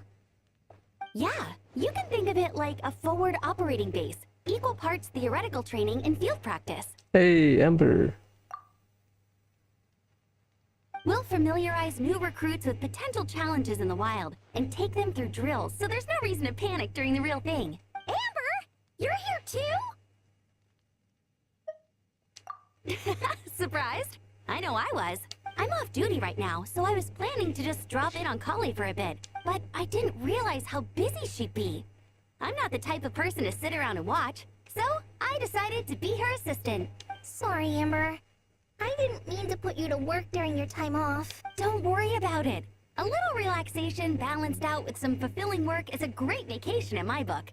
Plus, I've learned a whole bunch of stuff too. And I got to see the Traveler in Paimon again. I mean, it just keeps getting better. We should have a giant feast once we're done here. How does that sound? A feast with the first friend we met in Sumeru, and the first friend we met on our whole journey! Oh, that sounds just about as awesome as a giant plate of sticky honey roast! Alright, down to business then. Kale and I are in charge of the Scouting Speedsters project. The focus is using devices and machines to pass through hazardous areas, survey terrain, and get details on potential threats. Plus, a mortar research indicates that, during dangerous situations, having the support of an adorable companion can help set adventurers' minds at ease and prevent excess nerves. Adorable companion. I think they are using us as a basis for their research. So, we took inspiration from Cullen Anba and Baron Bunny to create 2 scouting devices that are both adorable and useful. Cullen Anbot and Bar Drone Bunny.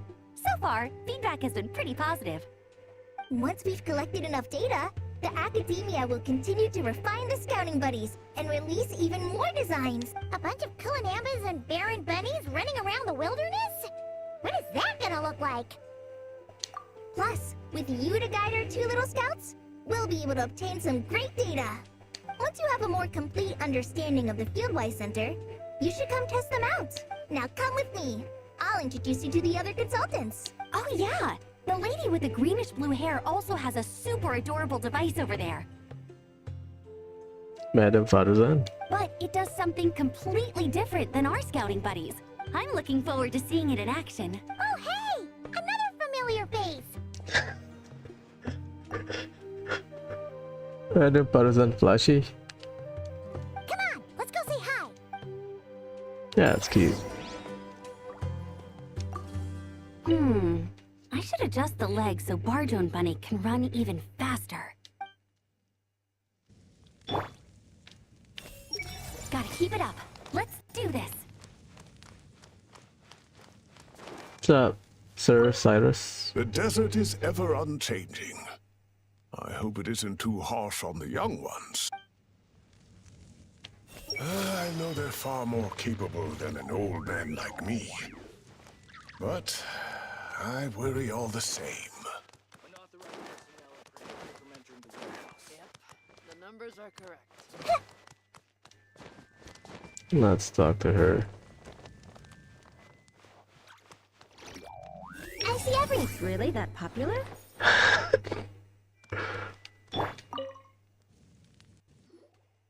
It's really that popular. The internal locomotion mechanism is clever enough, and the execution on the terrain recognition, remote control, and weight detection modules isn't bad. But the appearance... it might as well be a doll for a child. No, this won't do. That's a good-looking doll. Madam Farzan, great news! The Traveler and Paimon agreed to join! The Fieldwise Center just leveled up big time, huh? Hello, Madam Farzan! We're here to help! Well, look who the cat dragged in. Excellent job, Kale. Snagging 2 top experts with undeniable adventuring expertise. Now the League won't be able to say a word, no matter what kind of feedback I give. Now tell me, what do you think of this puzzle, pal? That's a name? Puzzle Pal? Whoa! It looks just like you! It's a collaboration between my juniors in the Harabatat Darshan, the Puzzlers League, and the Synopsium on Ruin Mechanisms. Clearly, the technological aspect is quite advanced. But the appearance... it couldn't be more childish. You should have seen Anise, defending this design choice with more passion than her thesis. Young people these days. Far too obsessed with making things cute. Huh. Paimon kinda likes it. Kali and Amber were just saying how cute companions can help adventurers stay calm. With a doll that looks like you by her side, Paimon thinks she could go adventuring in a super dark ruin and not even get scared. Well, that line of thinking does have merit. And I suppose choosing this particular appearance is a sign of their respect. For me, still, there are adventurers who place greater emphasis on reliability and technical composition. What is that stuff on the right, on the left-hand side? People like that don't just want their devices to be able to survive an avalanche, but to look the part. And for their appearance to reflect the high-tech composition. The fluffiness of this puzzle pal, on the other hand, doesn't give the impression it would be a reliable or formidable device. The appearance may even be distracting. Now picture this. A thick metal casing, square in shape, with a matte finish and openings to showcase the complex technical composition. That would have much more visual impact. I'm the perfect example of this. I have a youthful appearance, and so people question me on occasion. If I had a head of white hair instead, things would be different. Really? Then, you want Paimon to talk to them? She has white hair. What? No! That's not the same thing. I didn't realize you had such strict views about this, Madame Farzan. Huh? So, even you prefer this version? Well, if that's what you really think, then fine. You'll have to come back and test it out on some puzzles, Traveler. I'll rate your effectiveness in using the device and come up with a user manual based on your performance. As for improvements to its appearance, long-term observation is required, so I'll put that aside for now. I've already selected a few of the most suitable domains, so we can begin the puzzle-solving process at any time. Thanks, Madame Farzan. I'm just gonna take the Traveler and Paimon to see the final project. But it shouldn't take long. Don't worry, Kale. You're the one in charge here. Just make sure to pace yourself. Once things calm down, come over to see me and we'll have a nice chat. I'll even treat you to some snacks from back in my day. Snacks! Paimon's in! Paimon's in! Thank you, Madame Farzan. I'll bring a few boxes of floral tea as well. Go on now. Do me proud. I mean, Farzan took her, right? Took her under her wing. Perhaps we shouldn't change it after all. Let's take a closer look at how this mechanism moves.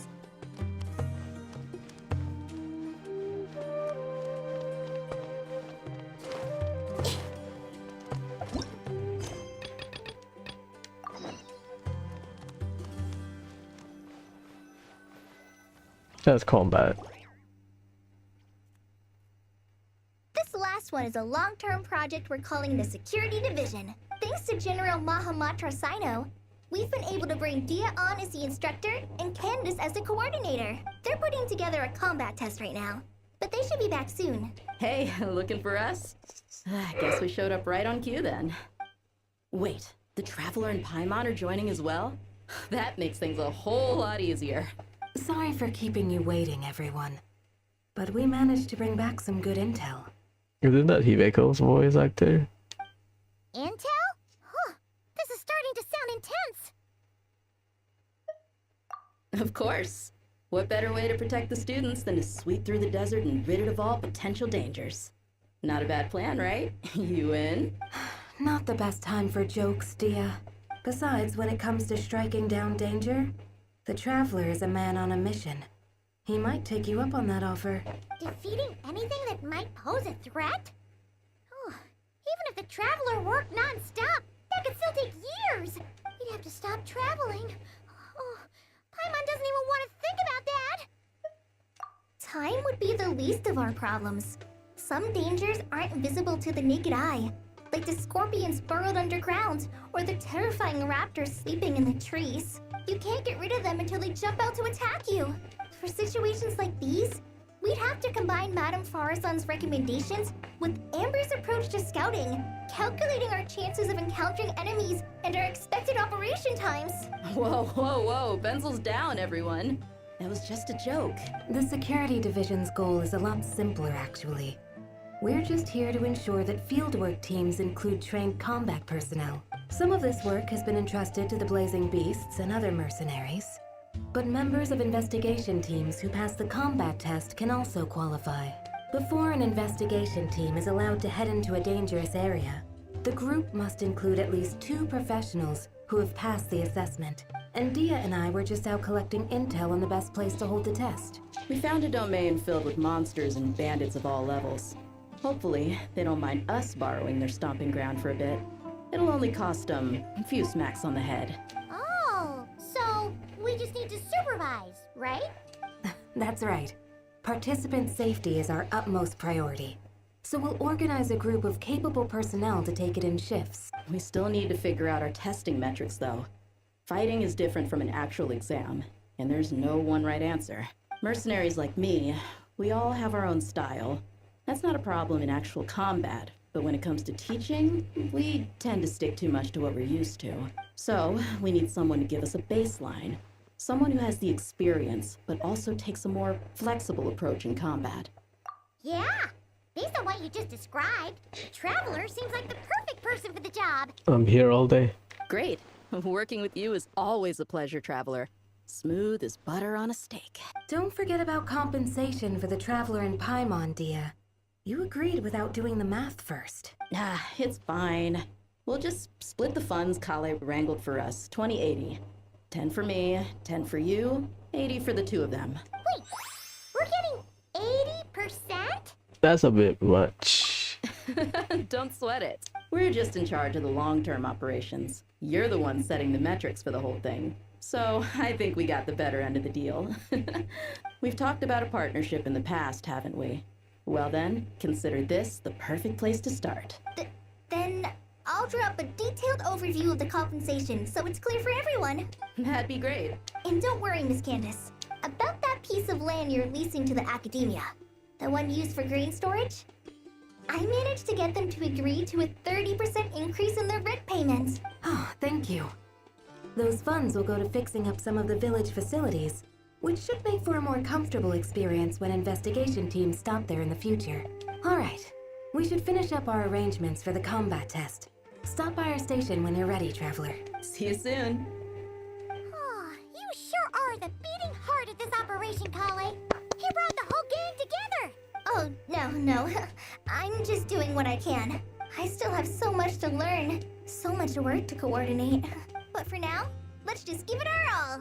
You bet! We'll make the Fieldwise Center the best it can be! Nice.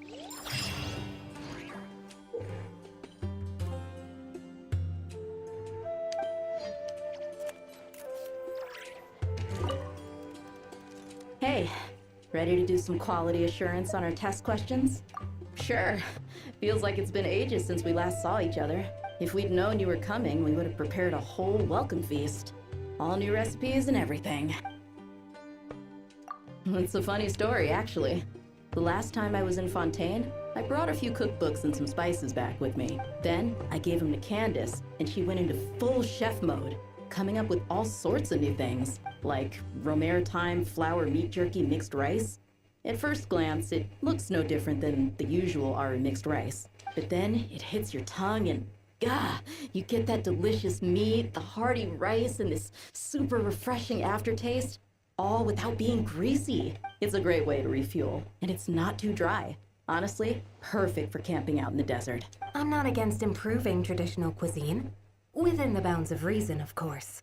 After all, every ingredient is precious out in the desert. Nothing must go to waste. Why didn't you accept that outfit from me then? Fabrics are a valuable resource too. I mean, I know I'm pretty casual and not the most fashionable, I guess. But I had someone help me pick it out. I'm sure nothing was wrong with the fit. Did they met with Chiori? I think so. In the end, it went to the girl in our merc band who does the accounting. She seemed to appreciate it at least. I did appreciate it, Dia. It was extremely thoughtful. But as the guardian of Aru Village, my goal is to blend in, not stand out. Besides, fine clothes should go to people who have an occasion to wear them. If your accountant is to represent the blazing beasts in business settings, she should have something to wear. That's why I recommended the clothes go to her. Oh, why didn't you say so earlier? I thought you just didn't like what I picked out. Well, seeing as the blazing beasts will be holing up in Aru Village for the foreseeable future, if you still want to offer something as thanks, you could bring us some bolts of cloth. I'm somewhat familiar with tailoring, and I could use them to fashion sand and dust-resistant cloaks for everyone. The fabric doesn't need to be expensive, just resistant to wear and tear. I trust your judgment on that. Don't worry. I'll think carefully about the shape and pattern when I make one for you. Ah, thanks. Then all will know that you are an esteemed guest of our village. Oh man, I'm getting kind of excited. In that case, maybe I'll head to Liyue next. I've heard you can get some really nice fabric there without breaking the bank. Oh, and they've got a huge selection of silks as well, if that's what we're going for. But they've also got security in spades, so no merc work for us. We'll just be tourists. Polite, well-behaved travelers. Once we're done here, I'll make a plan with the rest of the beasts. They are in Sumeru, let's go. Everyone hold hands! I should invite Candace out for a couple of drinks once this is all over. Is she gonna agree, though? That's the question. I bet Dia is going to ask me to get drinks after this. I'll just propose we drink tea with dried or powdered fruit instead. If even the Traveler finds this doll adorable, I suppose I can let those young ones mass produce it. Hi, Janat. What's up, bro?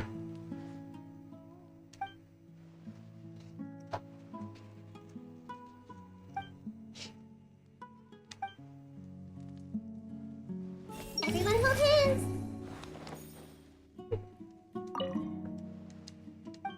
Benefactor, huh? That's cute. Hey there! Ready to go full speed ahead with Cullen Anbot and Barjone Bunny? Our two scouting buddies are tuned up and ready for testing. Don't worry, I'm using this station as a temporary office for the Fieldwise Center as a whole.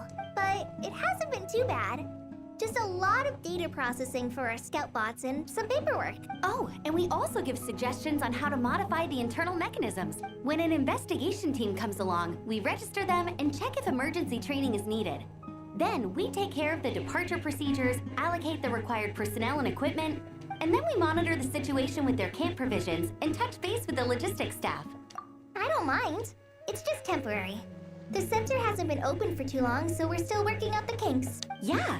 Plus, verifying travel qualifications and keeping an eye on logistics is nothing new for me. And the academia is sending specialists to set up a formal administrative team soon.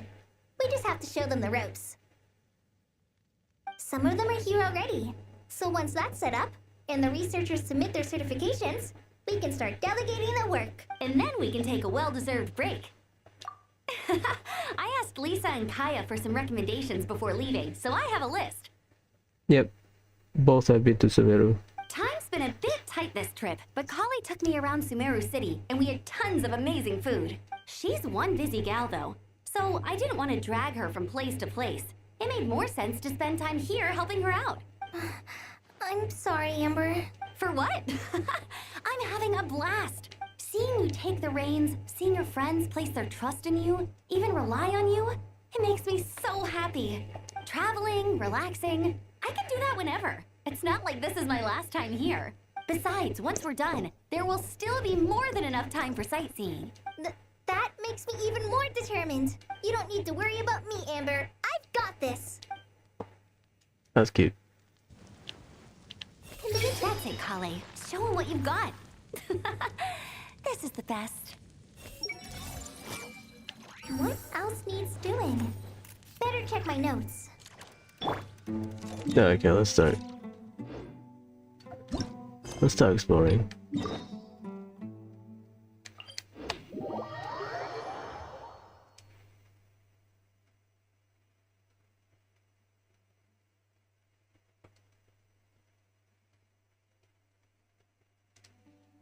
Curses.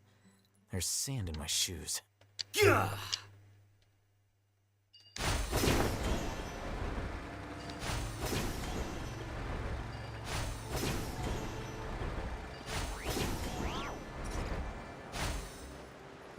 Subject.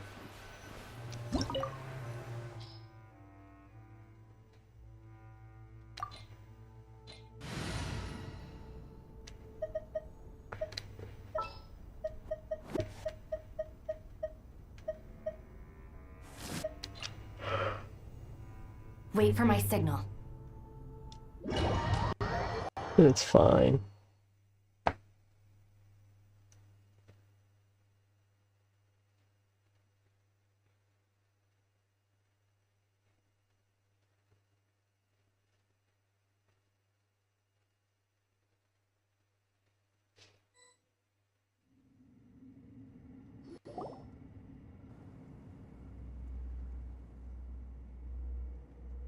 Damn. We just fall, huh? Paimon's mouth is full of sand! Ugh. So that's what falling into quicksand feels like? If this was quicksand, we would have struggled to breathe. No. I think this was regular sand, and we didn't sink into it. We fell through it. Into this place. Agreed. In other words, sounds like a you problem, Paimon. Ha, very funny. No, wait, Paimon's the only one. Oh my god. See? What? I'm the only one with sand in my shoes? Yeah, right. Kind of familiar.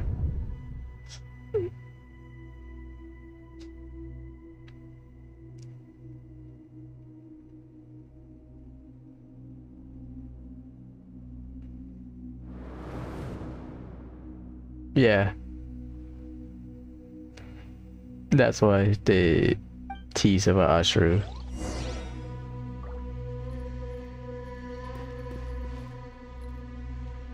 I mean, it is a domain.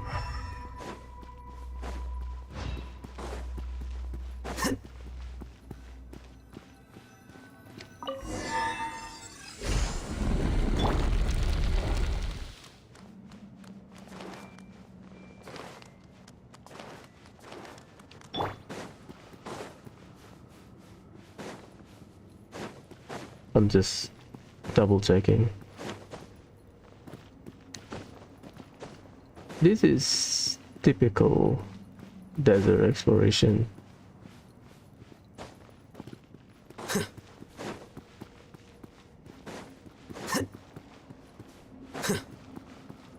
Whoa, there are monsters here?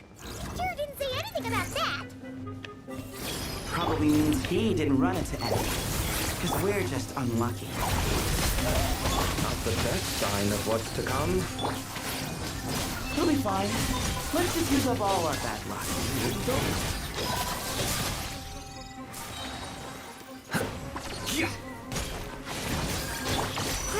Grow! This way!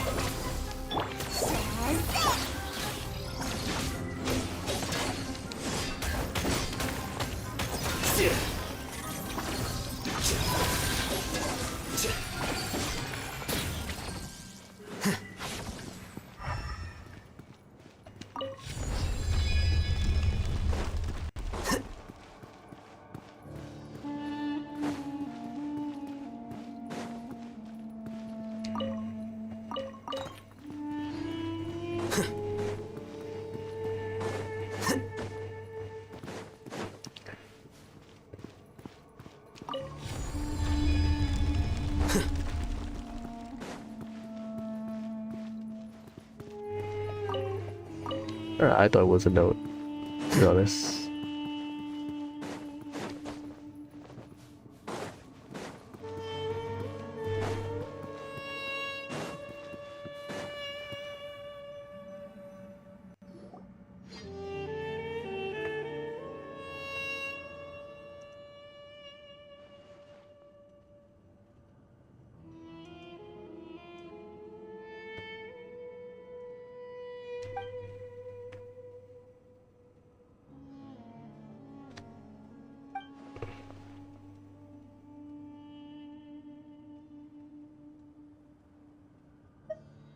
Well, that goes without saying.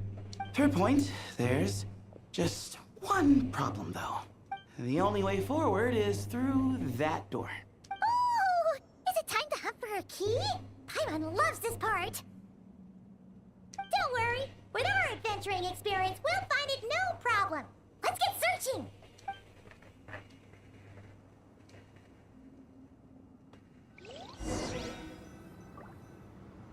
Marak, wait!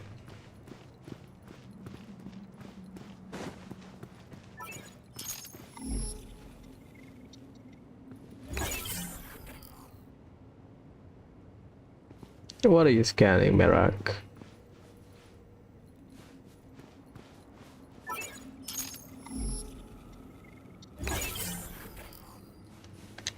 Morak seems interested in these jars. Go smash them.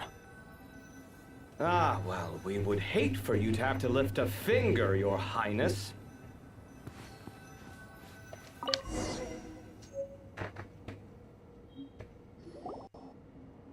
Marak, this isn't really your old home, is it?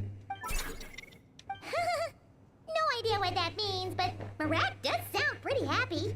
So, mechanical life forms do have the capacity to miss home.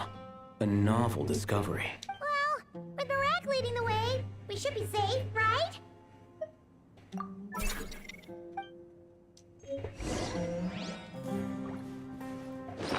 Way opening key.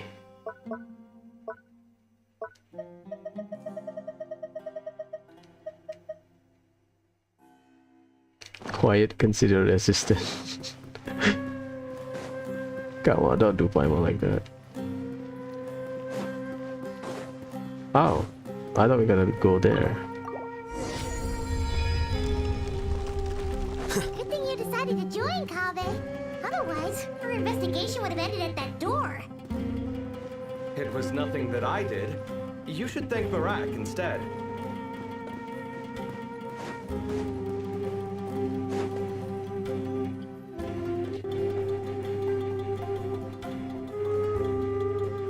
Hold on. At this rate, Paimon's gonna lose her title as best guy to a mechanical suitcase. Aw, thanks. Hey, wait. What do you mean, useless? Well, no weird mental symptoms so far. I'll take that as a win. I thought we went to the other side. That's why we got the information overload. That said,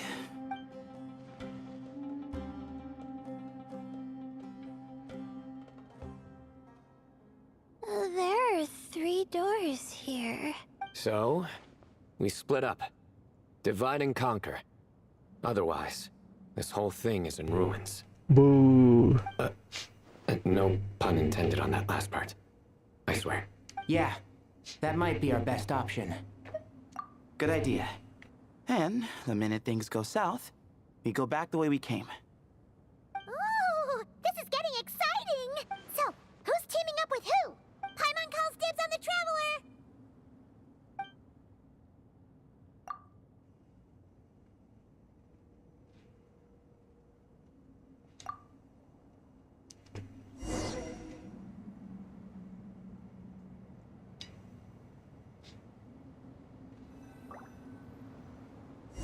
Oh, they split it. Well, this takes me back. Last time we were in the desert together, the two of you came all the way out here to gang up on me. The hell? Oh? Sounds like someone's holding a grudge. Just what I like to hear. If you're still hung up on that last one, just name the time and place, and we'll have ourselves another thrilling...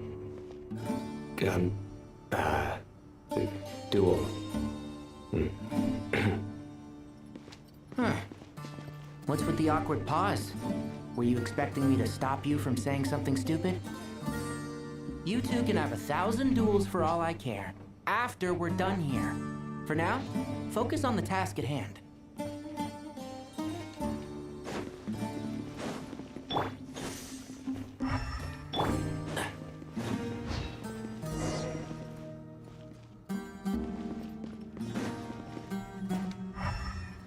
You can open that.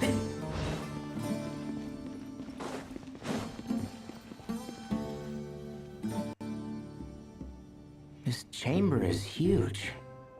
I can't even imagine what it's used for. Oh. What's wrong?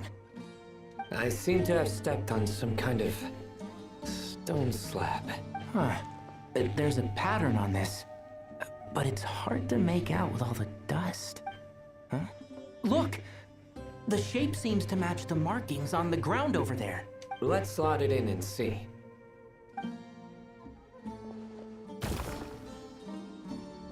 And we have a match. Looks like we need to find the other 3 broken slabs. Let's search the area, but be careful where you step.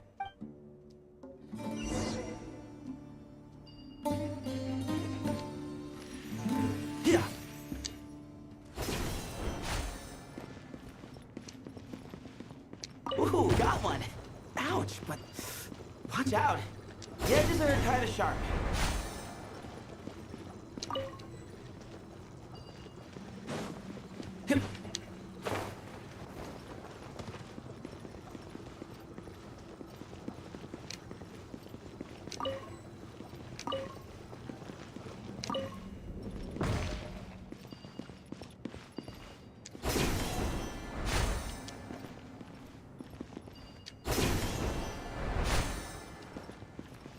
Got the third piece.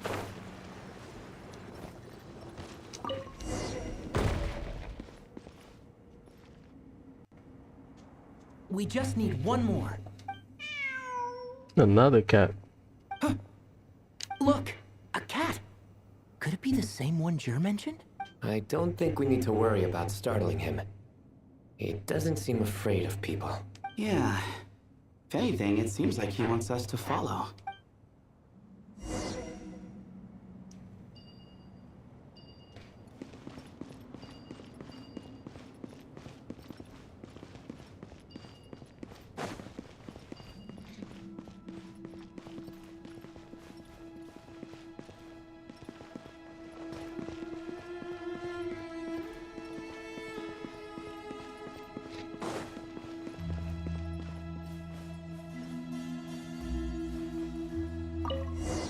Ah.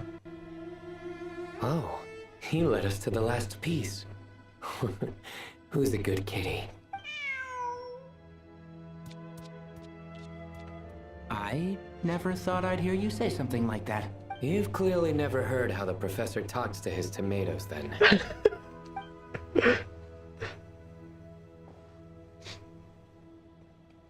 All right, well, that's that.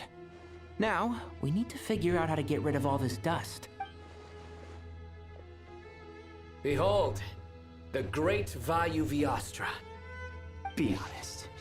You've been waiting to say that for how long now? Just activate the mechanism.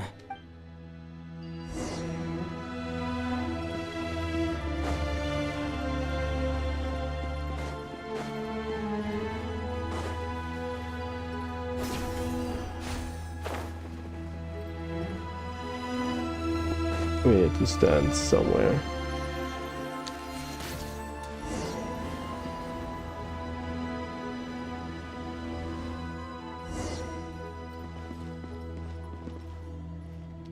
What is that? Pattern-wise? Ooh. Huh. It worked. It's a picture of... 3 Hermanubises? That can't be right. The ears aren't vertical. Oh, true. And the lugs fall short. My hat is much better looking.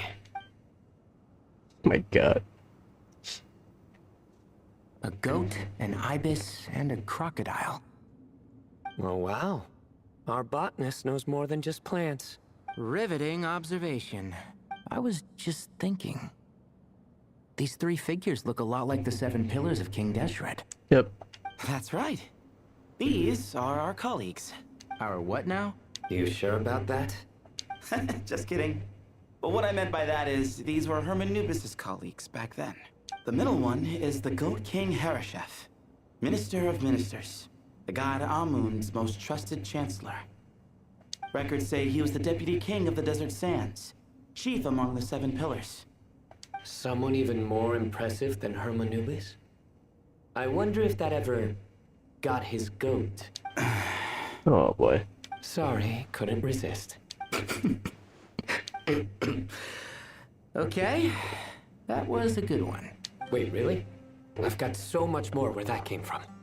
That's not an invitation. Where were we? This is Sobek, the Crocodile King, captain of captains. As the name suggests, he was a valiant commander and had dominion over all weapons of war. And finally, this is the Ibis King Thoth, scribe of scribes. Your memory's pretty impressive. I bet you're almost as good as me at memorizing cards. A scribe? Did he manage archives then? Like Alhaitham? Wait, that's all Alhaitham does? I never knew being an academia scribe was such a cushy job. Well, that's how his friend put it, anyway. But it Does seem like he has a lot of free time.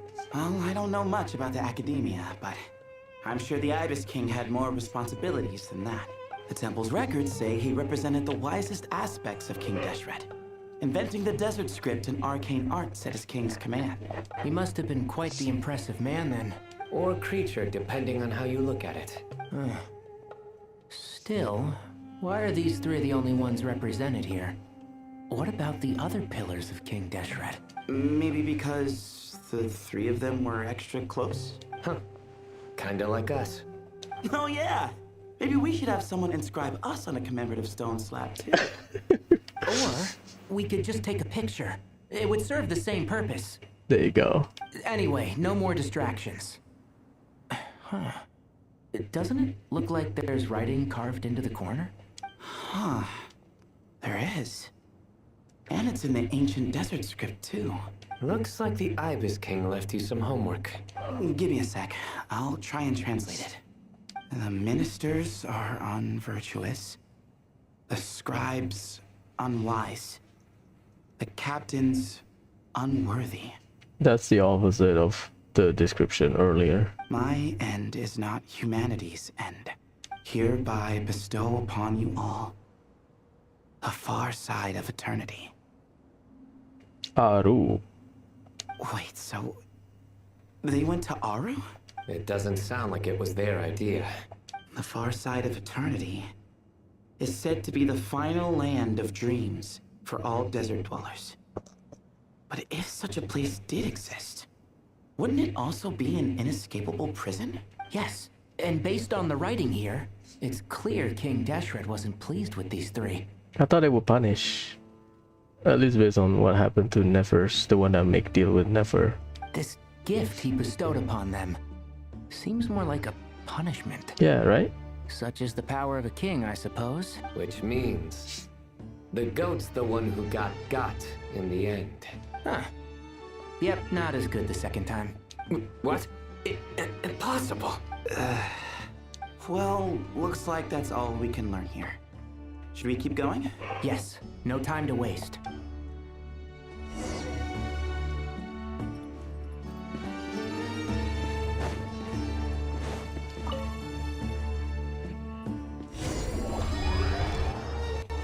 Wait, we know about, at least from Nefer's part, because Nefer made a deal with one of the pillar, right?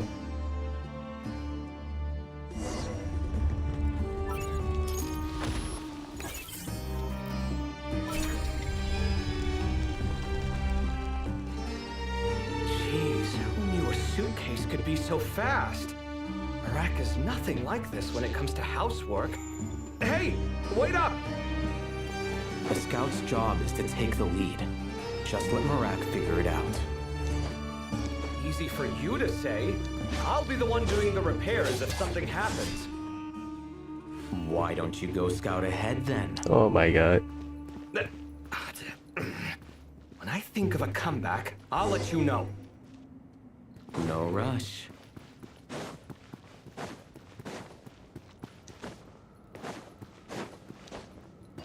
Another puzzle. Oh, Marak stopped. What is it? Found something? Looks like something covered in sand. Let's get it out then. Come on. Oh, it's a stone slab. Good job, Marak. Let's take a look. Huh. Looks like this part of the picture goes over there? Another tree pillar.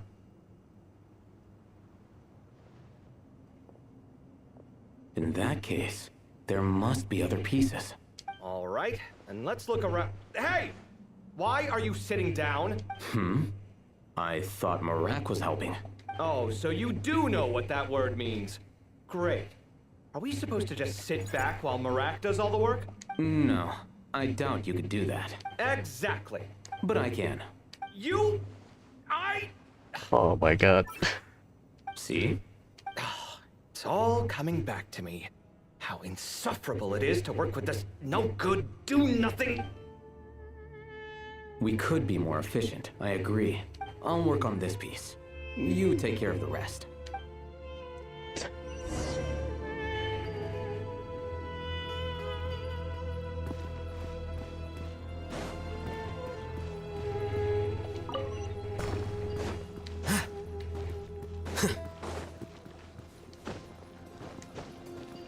Found one!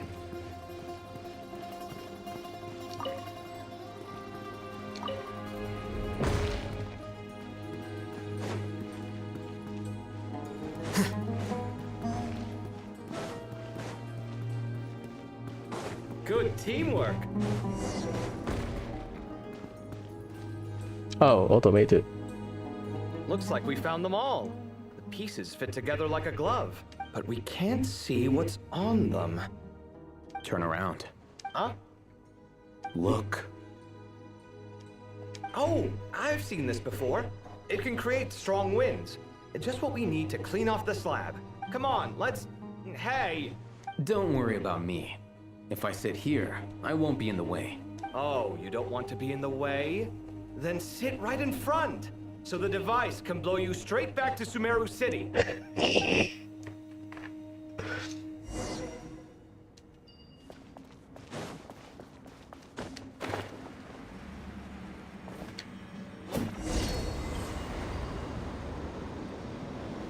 That's one. Yeah! Ha!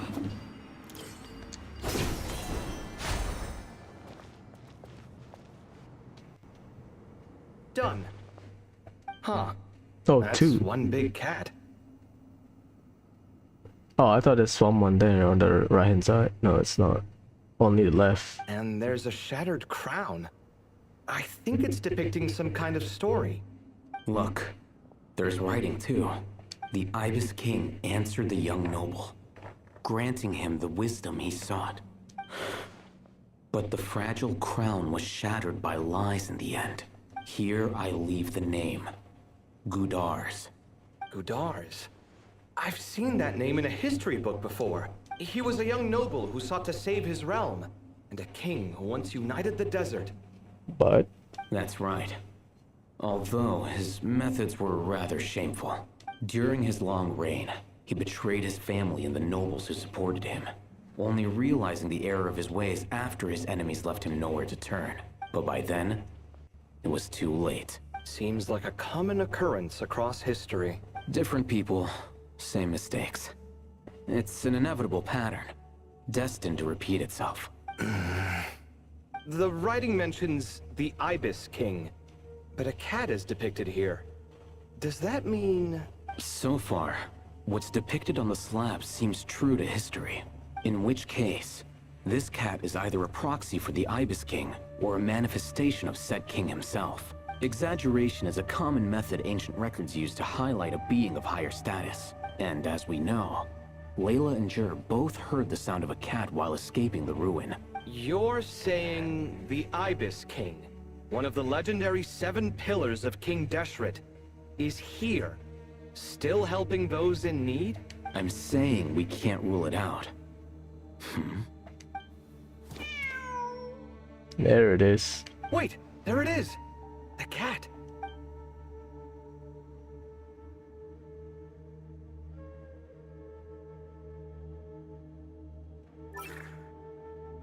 Ah! Marak went after him! The cat's showing us the way forward.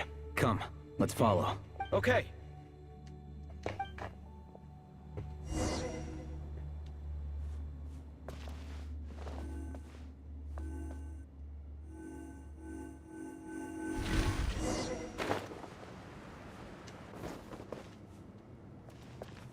It's still the Ibis King.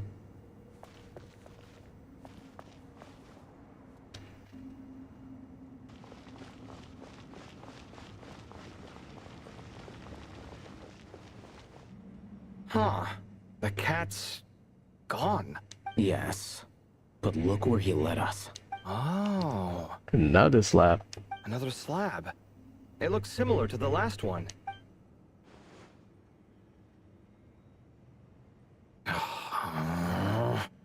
Oh, by all means, take your sweet time. Wouldn't want you to overexert yourself.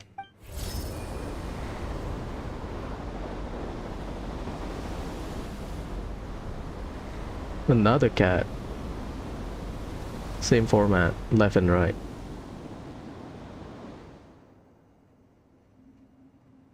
Huh. The scene depicted here... Hello, what's up, Kishon? Seems to be a different tale. The Ibis King answered the gin-blooded dancing girl, granting her the wisdom she sought. But enemies plotted to kill her close kin. Snake venom was her self-chosen end. Here I leave the name. Makaira. We know about Makaira. The Temptress of Woe? You've heard of her? Of course. I don't just sit around doodling all day. She's mentioned in tons of papers about the desert. As I recall, she was given as a gift to the Tyrant King of Gurabad, and later seized the opportunity to kill him.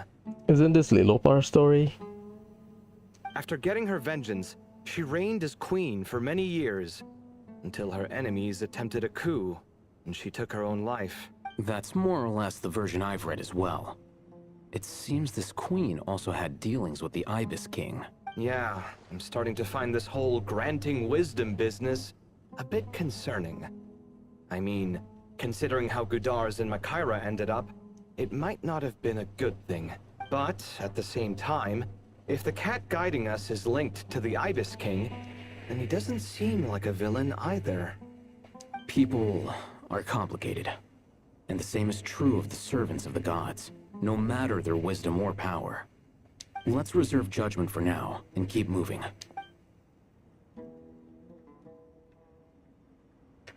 How are you, bruh?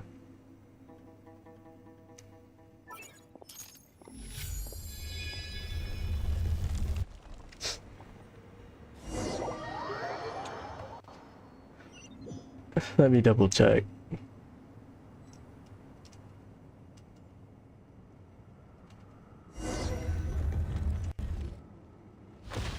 Oh, Paimon meant to ask earlier. Have your memories come back, Layla?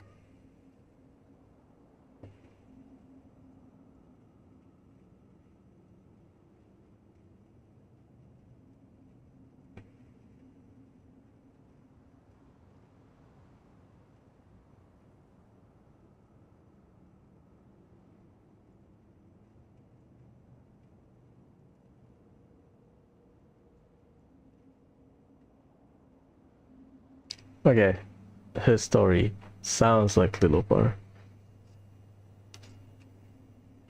I'm good. I'm just playing the game. No, sorry. To be honest, nothing about this experience feels familiar. Besides, my focus is the stars, so I don't spend a lot of time exploring ancient ruins. Guess that makes us the senior researchers in this scenario. Stick close, alright, Layla? Okay.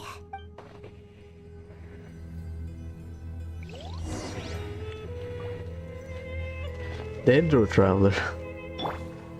Is that my build? Okay, it's not. It's a trial one. 2 non-reactive elements. Great. Another slap. Wow. What a tall ceiling. Yeah. But for such a big place, it's so empty. Like no one ever lived here. Sure must have been boring to live in ancient times, staring at ceilings all day. Now that you mention it, I've heard some people used to draw star maps on their vaulted ceilings. Some might even make them transparent to better observe the movement of the stars. We have some areas with like that in Sumeru.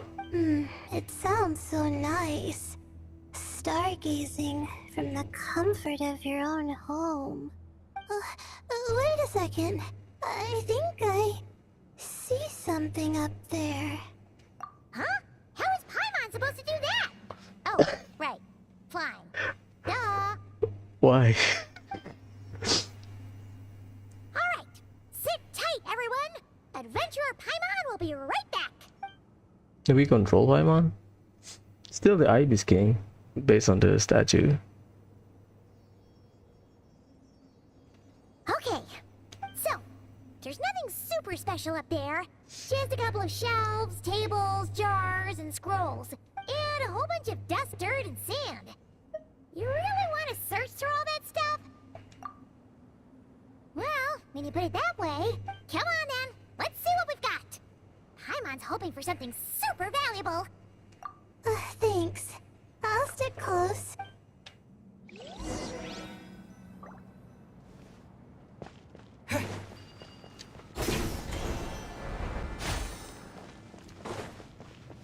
There's no notes you can read. This is a reuse of the overworld map, because I remember there's a spot like this. I think, because I was chest hunting.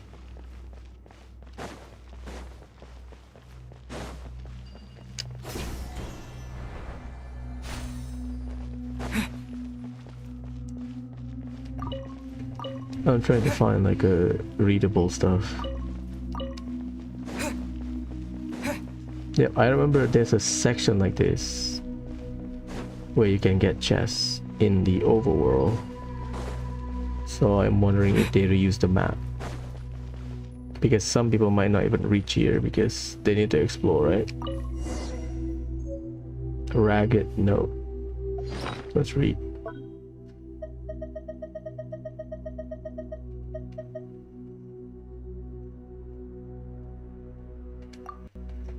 Oh. Craft. Higher 45?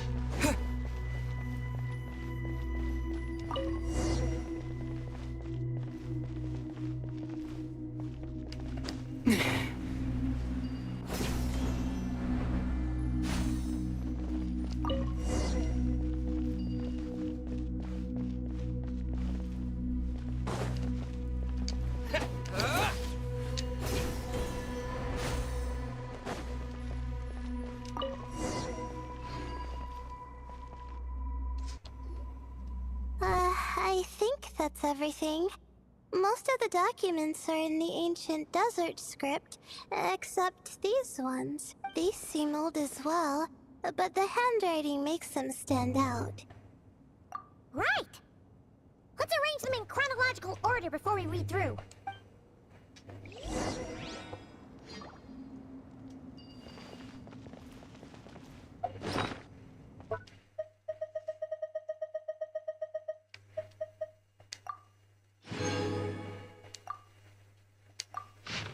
Ordered notes. As luck would have it, previously uncoded ruin came upon me by chance. It's a proof positive that my efforts to overcome the relentless obstruction of the Mahamata have all been worth it. Academia's aversion to the desert has grown to comedic proportion. Well, back in the day, they were racist. Unknown to our playground. The unknown is our playground, while Aikasha shackle us. And those who hide behind the shackle, what is it exactly that they fear? I won't be leaving this place anytime soon. I've discovered a number of sites worth exploring, and this would be remiss of me not to seize this opportunity. Someone's writing this. This is someone's diary or like a log. It won't be easy to tell from day and night. Cut off from the outside world.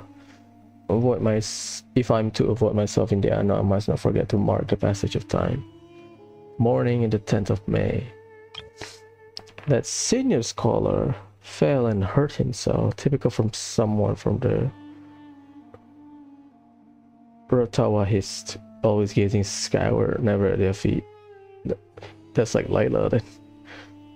I am guessing the obscuring cell must have been one of King Dashret's prized creation, judging by how many of them are around here.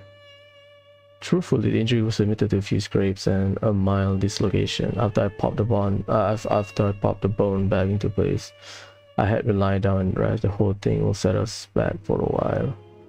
But perhaps that's not such a bad thing. For those like him who lack the skill, doing nothing might be the best contribution they can make. That's true. As I was reading, he brought up an entire old topic, asking me to join the Darshan. Once more, I firmly refused. Mediocre students find safety in confining themselves to a single field. But what good would do that to me? What good would that do me? Basically, this is someone who is excellent as a student, but a genius, I would say. But don't want to tie themselves to one darshan. It's only been a few days, made significant progress, numerous writing here about the 7 pillars, each one captivating, exciting. Okay, recorded at 13. 10, so it's been 3 days. The appearance of the Ibis King was a pleasant surprise, though not as pleasant as one might expect. Oh, he's a skilled storyteller. But he loses steam once it's clear his listeners aren't fooled. That said, there are elements of his still worth investigation and verifying. Although he did point out the exit route in his currency, he can't really intervene. And I can tell he's putting on a front and isn't all that friendly toward me. But that's typical of people who care about their status. Since I need a bit more time, given how big this place is, I suppose we have to put up with each other for a little while longer. Isn't mutual dislike a positive emotion in those who can get along? In addition, saving it senior was definitely the correct decision. 16. So it's been 6 days inside the dungeon. Final page. My supplies have run out. Unless I wish to die here, I have to leave this place. But I'll still refuse to accept anything from Thought. Oh, yeah, the Ibis King. Right? Ibis King named Thought. People like him, who only talk benefit, never mention the cost, are diamonds at the Grand Bazaar. Of course, for anyone who after me, who falls for the temptation he offers. Remember these at least. Do not trust the Ibis King. Recorded on final nails on deck. Yep, it's the Torre then.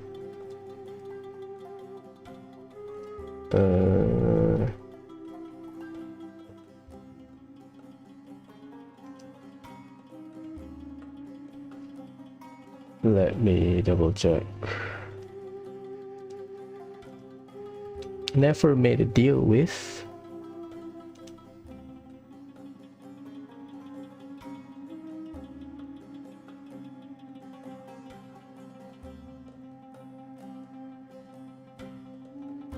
Chotto matte.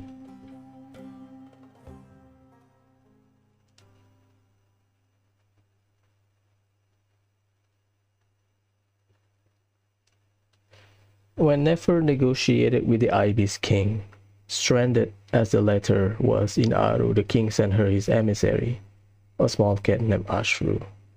Through the body of this little creature, the king was able to have a brief meeting with her, despite his circumstance. Interestingly, while indwelling Ashru's body, the Ibis King seemed to also share the cat's physical sensation. So, what we know is Nefer made a deal with the Ibis King as well, which is why the flashback at the start of the dungeon, Traveler remembering a cat standing in front of the dungeon, just like Nefer, story quest. So the rule is Ibis King made a deal with Nefer, which is why she can investigate through her boxes, right?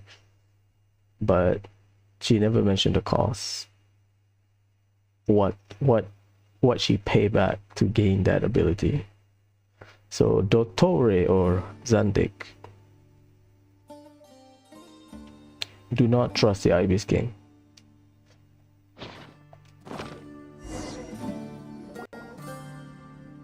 Okay, now let's take a look.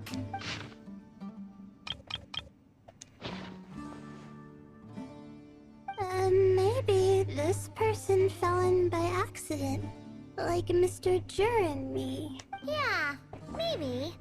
But they don't sound super worried about their situation.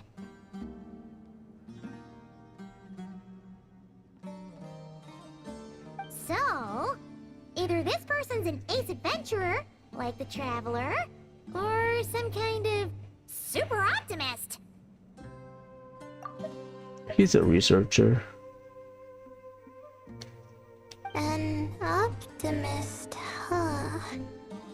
Oh, I wish I could be that sort of person. That's right! You're detailed and passionate. Great qualities for an adventuring buddy.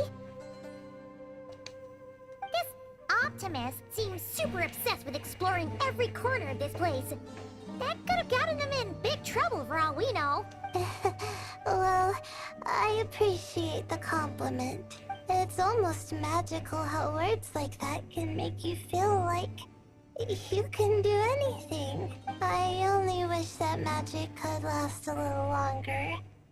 Until I figure out my new study topic, at least. Oh, looks like you were spot on, Paimon. See? Told ya! That's what happens when you don't think things through. And all this talk about seniors and juniors? He was a student just like you, Layla! Whew, he sure talks a big talk for a student, though. You'd think he was some kind of old scholar instead. Huh. What is it? Did Paimon say something wrong? No, not at all. I was just thinking, and this might sound rude, but the way this person speaks is just so... Yeah, it is cold. It's kind of selfish in a sense. You noticed too. I mean, it's good that he helped treat his companion's wound, but it didn't seem like it was out of kindness. More like he was looking out for his own self-interest, or thought he could get something out of it. I don't know. Maybe I'm reading too much into it. Yeah. If you're both in this dangerous situation together, wouldn't you mention them at least once? If it were Paimon, she would write down the name of every single person she was with. No one would be able to get away. Actually, I find Paimon's approach quite sensible. It makes sense from a safety perspective, too. You can unlock everyone's name. That way, if anyone came to the rescue, the notes would be able to tell them everything they needed to know. Whoa! That's genius-level thinking! Well, I learned that from Madame Farazan, actually.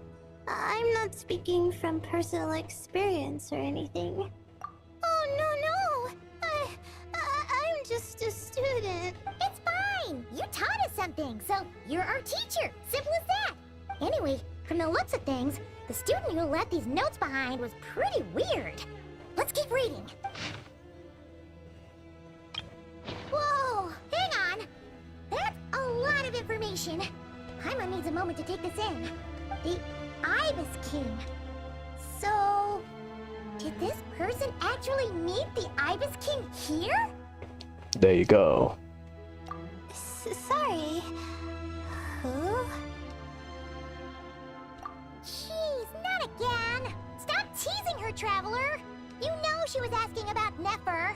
Anyway, Nefer's, a friend of ours. And she's mentioned the Ibis King before, but not in much detail.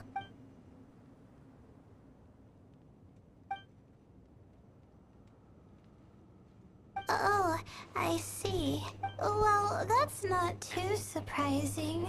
Most people in Sumeru know about King Deshret, and most in the academia have at least some knowledge on the 7 pillars. Legend has it, King Deshret ruled the desert at the head of several wise retainers, guiding their people to pursue the limits of wisdom. He also left behind treasures for future generations, which continue to be relevant in nearly every research discipline.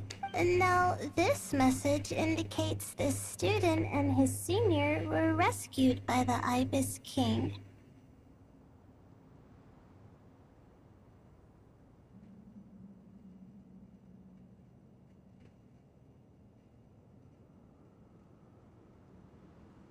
But to think it's possible to meet him in a place like this... We don't know when these notes were written, but didn't the 7 pillars disappear a long time ago? Yeah, the notes made it sound like his powers were restricted. Also, the mention of this form? What is that supposed to mean? I'm not sure. Let's keep reading.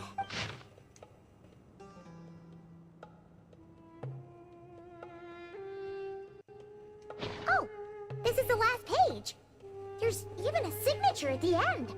Are they gonna acknowledge it, Zandig? Because Zandig has some blood on his hand, based on the work quest we've done in Sumeru. Well, sounds like they made it out. Guess it was a happy ending after all. Oh. Wait, but it says the Ibis King cannot be trusted. Huh. Our friend said something similar. That the Ibis King was a liar. And the notes did make it seem like something wasn't quite right with him. Maybe he wasn't one of the 7 pillars at all, but some kind of con artist. Huh?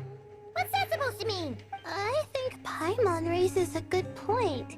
Let's keep our guard up just in case. Alright, I think that's all the clues around here. How about we... What's up, Merak? Oh, it's Marak! That means Kaveh and the others should be around here, right? Hello? Anyone up there? Can you hear us? Yeah, we can! You know, sound travels just fine in an empty chamber like this. You don't have to shout. Of course, if you're shouting to express your excitement at being reunited... Oh my god. By all means, pretend I never said anything. Yelling like this is kinda exhausting. Come on, let's head back down. Always.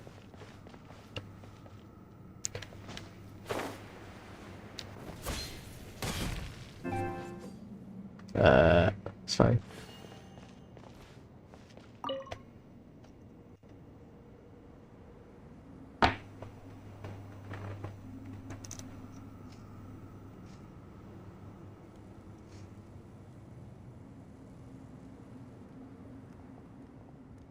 Wow, we all ended up in the same place, huh? Yeah, what a coincidence. Indeed. Or as I like to call it, the chai factor. Oh my god.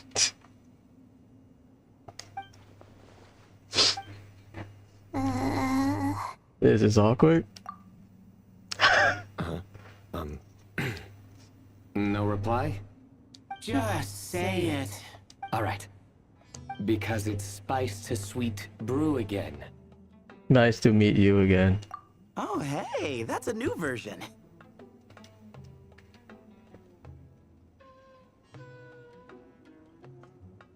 My god. Wait, what? You've never heard that one?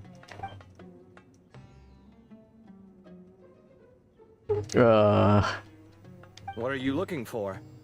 A place to sit and read my book. Oh, great. What else is new?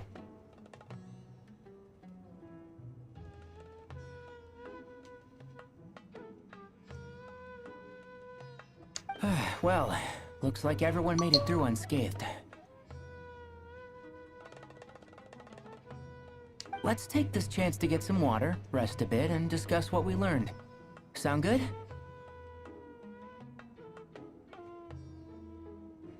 Yeah, let's debrief.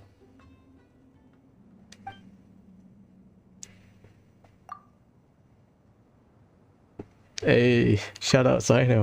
Okay, so we all learned a lot, but it feels like we ended up with even more questions. Yeah, but one thing's for sure. This place is tied to the Ibis King in some way. Hey, Sino. You're the current representative of Hermanubis. Can you call him up for a sec? Of course. Just let me sense his presence.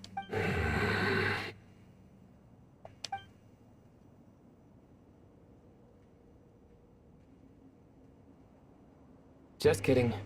I can't sense him at all. Oh my god. Jeez, Sethos. Did you set him up for that one?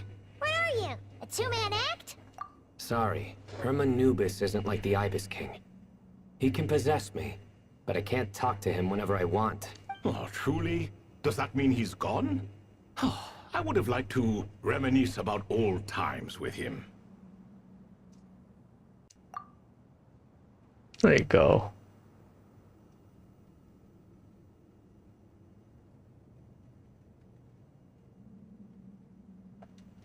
Ah, the cat! It speaks! Of course it speaks. In fact, it is not an it at all. You do me a great offense. My apologies. Esteemed cats, sir? Oh, this little contraption is still here. Contraption? No, this is Marak. Which means you do his assistant a great offense. Huh? Well, I didn't mean... Well, I apologize. I wasn't referring to this Marak, but rather the thing that operates it. King Deshret was quite partial to it. Oh, Merak's core. I have forgotten what it was called. It must have had an official name, albeit in the old tongue. Even if I did remember, I would need to translate it into modern language. Ah, it's not important. Marak's a fine name. Even better than the original, if you ask me. Who thought of it? And the remodeling, quite well done indeed. This Marak looks much happier in its current form. Oh, and the components should have model numbers written on them. You can look them up if you're curious. This cat talks. A lot. It is. That's funny. Quite the one-sided conversation. I mean, at least we know Merak has his own production number. Oh, model number, my bad. Is this what the Ibis King was like? He seems quite eloquent. I wonder if he plays cards. Ha! I knew Marak was a great name. Go meet... Let's see, what page was I on again? Should have brought a bookmark. That all went over Paimon's head.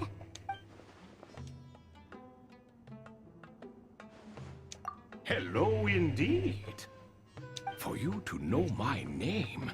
Yes, I was not mistaken. You are special among your companions. Thanks, sir. But you are all guests. It is only proper to invite you in. Come then, this way. Do not trust Ibis. At least based on that research.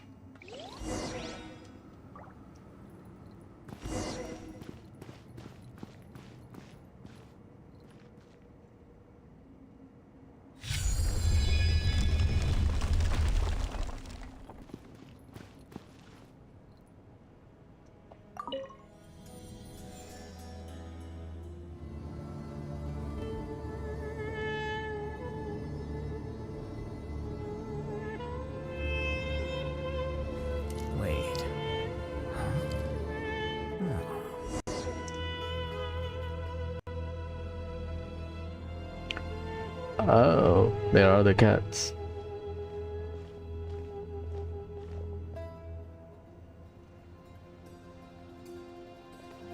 Welcome to my humble abode. Oh, your house sure is spacious, Lord Ibis King. I fear it's not quite what it used to be. In fact, it has long ceased to be my home at all. It belongs to the descendants of the cats I once raised. Such adorable creatures, aren't they? Take the one I'm borrowing here, for instance. A chubby fellow with such lovely fur. I didn't expect that. Some kind of, like, you imagine like God but talking shit. Anyway, tradition dictates that a special guest such as yourself be presented with a gift. Alas, it's a first-come, first-served basis, you see. I fear with the passage of time, none are left. What? So the treasure's gone already? Treasure, you say? Not an inaccurate description. Yes, and no. I have the power to grant gifts inaccessible to the masses. The only requirement is answering a question. Not a bad deal, yes? Do not trust him. Of course, my questions were given unto me by King Deshret. who in turn received them from the Mistress of Flowers. There are 3 and no more. What causes our rise and fall? What obliterates love and hate? What determines truth and falsehood? The more he talks, the less Paimon understands. I see. That must mean Gudars and Makaira managed to answer 2 of the 3. Another who understands. Oh, so that's the event those 2 slabs are depicting. Ah, priests and their records. A singular obsession, and quite boring too. Oh my god, he's just talking shit. After being imprisoned within Aru, I could, on occasion, take the form of a cat to converse with those around me. But I despised speaking to them. No conversational skills whatsoever. Now, humans like you who stumble in here from time to time, you are much more interesting. Hold on, we're getting off topic again. The 3 questions you just mentioned, what are they for, exactly? Ah, that is a story that begins with King Deshret. And we're in for another long one. Nostalgia for the past is common to us all, is it not? And our king, he was such a proud, solemn man in those days. King Deshret is the one with the one eye at the back. That's a great picture, to be honest.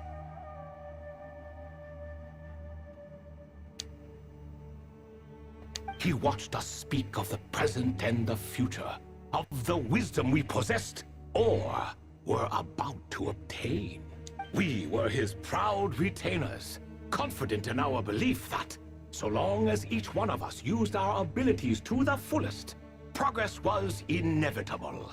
Yet, King Deshret's ambition was not destined to be allowed in a closed-off world such as this.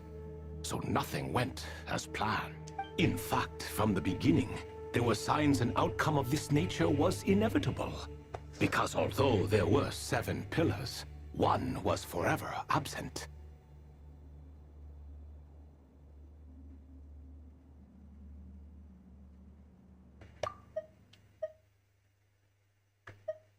Signs and outcome of this nature. Basically, the plan doesn't work.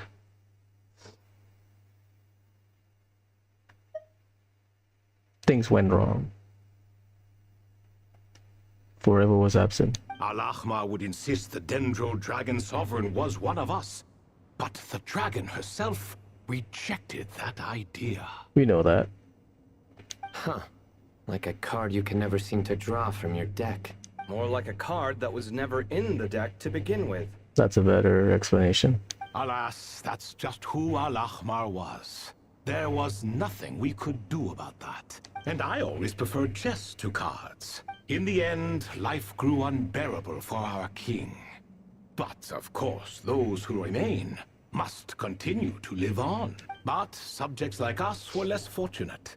After all, the fate of a retainer is decided by the king, including the chance to walk away. So it was then that King Deshret had Kroko, Goti, and I locked up within Aru, where we remain to this day. Kroko. Quite literal. Goti? Ah, of course. You're more familiar with their full names. Sobek, the Crocodile King, and Hereshef, the Goat King. And Ibis. Thought the Ibis King. And let me tell you, when it comes to chess, Hereshef was a habitual backseat strategist, always spewing nonsense from the sidelines. Well, Sobek was all too quick to take his terrible advice, to the point where I was the one who got accused of cheating. Talking shit. The goat. That's a great picture. They will lock in Aru village. Well, Aru. Chess is an exercise in patience. And that man couldn't sit still to save his life. He could never excel at that game. In fact, neither of them were good at chess. Even so, we played together often. And since I was always the winner, we got along quite well. Hmm? What are you laughing at? Were we not good friends? No one's laughing. Paimon would never. No, not you. It's Goatee. He's laughing for no reason again. Can you not hear him? Ah, right. Of course you can't. The two of them are inside Aru, as am I, so only I can hear them. What is even going on here? Has he, like, started to lose it after being trapped for so long? That does happen to prisoners serving life sentences. Speaking of which, how's Azar doing these days? I doubt he's doing much of anything. Just what I wanted to hear. What is the meaning of this? You doubt my words? I have half a mind to not talk at all. Oh, no. They're not questioning you, Lord Ibis King, just discussing other things. Please, continue. In that case, where were we? Getting to the part about the 3 questions. Hopefully. Ah yes, we're almost there. Before I entered Aru, King Deshret said I could be released from my eternal seal if I chose humans who could provide the correct answers to those 3 questions. Never mentioned these 3 questions, but she's still figuring out the answer, right?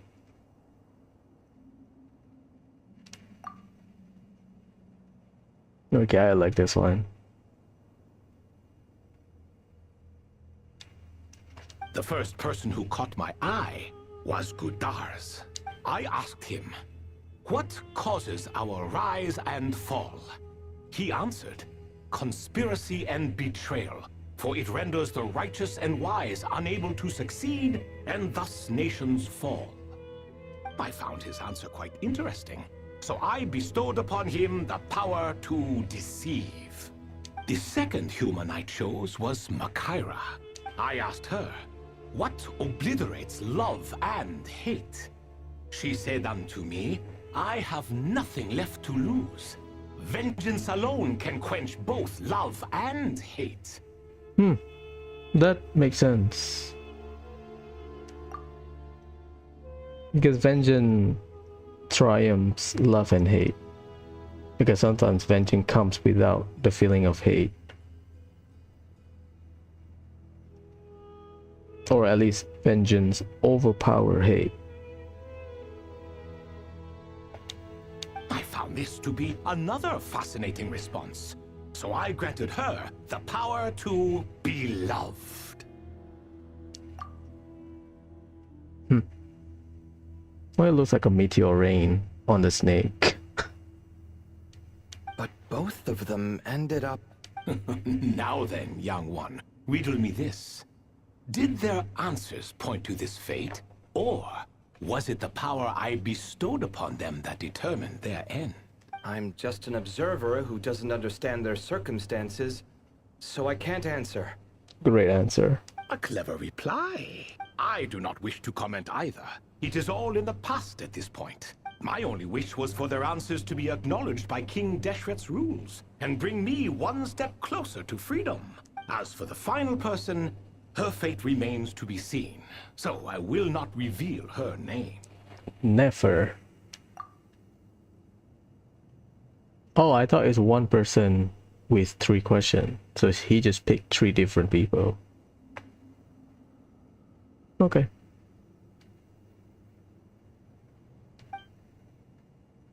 I asked her, what determines truth and falsehood? And found her answer quite compelling, so I bestowed upon her a gift to match. As you can see, however, I have not been freed, so it's clear the answer she gave at that time was wrong. But alas, 3 people were chosen and 3 questions were asked. So now all I can do is wait. Wait until her wisdom is in line with the rules set forth by my king. Until she has found the true answer to that question. No wonder there was no 3rd stone slab then. Or perhaps you're just not ready to include her in the story. Though, that might be a generous interpretation. Well, it's not merely because her story remains unfinished. As the remaining priests of this place left, or passed on, there were none left to record the events that followed. Besides, stone slabs are few and far between in the Great Red Sands. In the sprawling desert, very few things or people even manage to leave a trace. But sometimes I can't help but wonder if that young man from several centuries ago had been willing to answer my question, would I have left Aru by now? Wait, so there was someone else? Several centuries ago. Is this Zandik? Slash Dottore? Of course, it has been thousands of years after all. All sorts of people have stumbled upon this place, but I only chose the special ones. That young man had such a singular intelligence, though his companion, by contrast, was rather average. The author of those notes we found? The student named Zandik? Ah, yes, I think that was his name. In truth, I was unsure whether I should grant him my third remaining gift. So that's the one that got injured.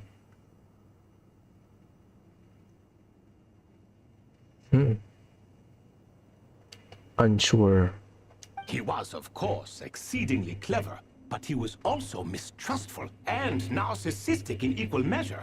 And there did not seem to be a line he was unwilling to cross. There it is. Too much power could be dangerous in the hands of someone like him. So I found myself rather relieved when he declined my gift. Oh, he turned you down? Did he give a reason? Yes, he said he didn't need it. I still remember the look in his eyes. Nothing stood out per se, and still I could sense contempt and disdain radiating from his gaze. Damn. I could not give an exact reason, but on instinct I just knew. It would not end well to get close to a man like that. So, I tricked him. Stick close to your companion, I said. Only the descendants of Tuletula can come and go as they please. Leave him behind, and there is no escape for you. If not, then Dottore will leave that guy behind. So, does that mean his companion wasn't a descendant of Tuletula? Oh no, that part was true. The lie was in the other half. Anyone can enter or exit this place. There are no restrictions. It's just that. I saw that his companion was exhausted and was concerned Zandik might leave him behind. Or worse, that some other accident might befall him. So I made up an excuse to prevent Zandik from going a step too far. Oh, and speaking of, Sandik's companion had the same blue hair and pointed ears as you. Wait, does that mean Layla's also a descendant of Tuletula? Indeed. When Hermanubis founded that city, he took in many who had nowhere else to go. Today, their progeny are scattered to the four winds, and indeed are far more numerous than I could have imagined. Dignary, Layla, same. So the person you protected could have been my ancestor. Yes, yes. You're very welcome for that. Could I ask another question, Lord Ibis King? Ask about the moon. Of course. I have nothing but time, I'm afraid. Oh my god. Alay top and cafe. Did you also save me and a man named Jur? I did. You two were quite unlucky bumping into a device King Deshret once used to measure human brain power. That contact caused more knowledge than you could handle to flood into your mind. So I replaced that knowledge with simpler, repetitive information. Huh. Information. Of course, the side effect being the same thought repeating over and over again in your mind, but that should resolve itself in time. Information, he says. That means the moon. How many moons are there in the sky? Yes, that was the phrase I used in your head. I forgot the other one, though. I believe it had something to do with food. Both were spur-of-the-moment decisions, so no need to dwell on the meaning too much. Yeah, I don't believe in that laugh. Oh, I see. Thank you, Lord Ibis King. As I said, young one, you are most welcome. If you're inclined to return the favor, perhaps you could turn off that device so no one else can trigger it? There's only so much a cat's paw can do, so I'm afraid this is something I must leave to you. Or Marak, I suppose. Oh, splendid! Another one bites the dust. Such is the fate of things here. Day by day, little by little, the remnants of ages past fade into obscurity. For that reason, the gifts of bygone eras, be they tied to your blood or technological in nature, are not to be revered. They are tools, nothing more. Disrespectful? I simply make the most of what I have. Besides, our king has been gone all these years. What good does it do to revere him now? Oh, are you talking to the Goat King again? No, Croco this time. Talking shit. He's pestering me for another game of chess. Says he wants to even the score. Wishful thinking, if you ask me.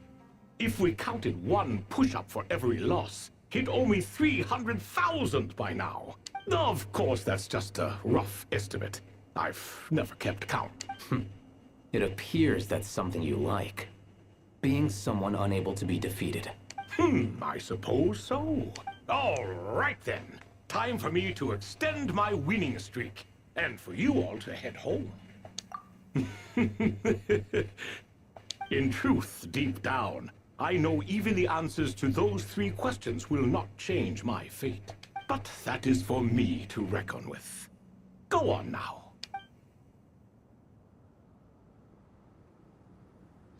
So he knows he's trapped there forever.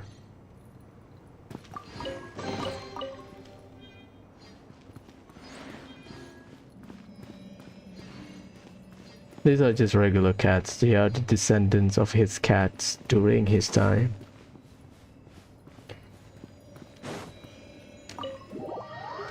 Cool.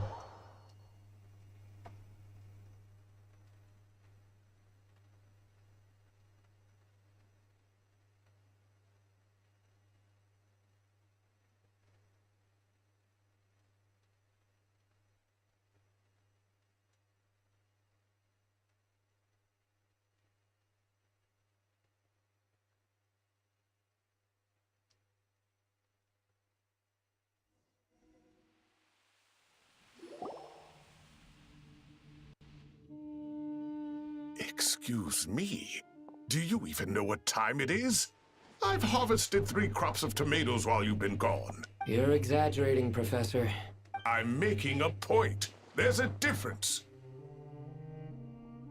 The sincerest apologies for keeping you waiting, Professor Cyrus.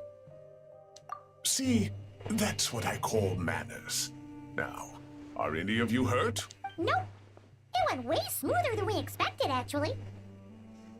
I presume the investigation is complete then. Come, tell me all about it. Oh my, did you look out? If you've read the work from the Vahumana Dashan, you would know that the Ibis King has, well, let's call it a mixed record. Perhaps he softened up a bit in his old age, and that's why he chose to help you. Or perhaps he just didn't have a good enough reason not to help us. Marak. See? Marak agrees. How do you even know that's what Marak meant? That could have just been a happy noise. In any case, there's a lot to be happy about. We figured out what happened to Layla and Jur, and there were some unexpected takeaways too. Yeah, I never expected to learn about my ancestry. I guess she's confirming that she's from Tuletula. I've always thought of myself as just an ordinary student. I never would have even considered something like that could be true. Come to think of it, our ancestors might even have been friends at some point. Huh? You're right. Maybe I should take a trip back home. to see if I can find any records about that. Oh, I was just throwing that out there. I wouldn't want you to go to the trouble. It's fine. My advisor gave me a break, and I still have a few days left, so... Oh, wait. My study topic. I haven't made any progress at all. No. I need to focus on that instead. Right. Couldn't you help her, Professor? Huh? No, I could never. Me, you say? I'm from the Spatamar Darshan, and I don't think that Nephis or Zahahadi researched the stars. All I have to offer are my homegrown tomatoes. Although I suppose it's not impossible. I can ask a few old friends to recommend some interesting topics. You really don't have to. It sounds like a lot of work. Hardly. A few passing questions while we water the plants? It's no trouble at all. Thank you so much. Of course. Now it's getting late, and you all must be tired. Let's wrap things up here. Some say desert nights are the sun taking mercy on us after the heat of the day. So, let's leave while she still feels merciful. That's a great line.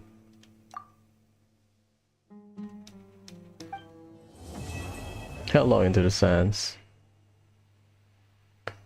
Yeah, I mean, it's Xantic stuff. Maybe they feel that it is necessary. You made it back safe and sound. Glad to see it. Thanks, bro.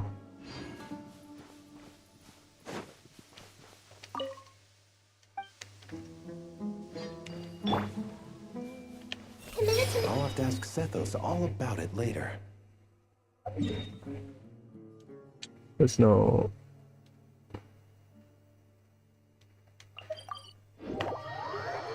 I'll do the activities tomorrow. So I might stream Inazuma 11 starting tomorrow. I think it's already released. I'll check after this. But tomorrow we'll do it. If it's released, I'll download it and then I'll stream tonight. We can get like a few hours worth of playtime. If it's released.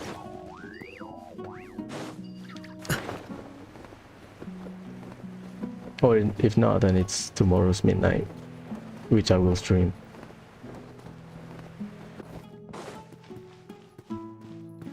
Najat.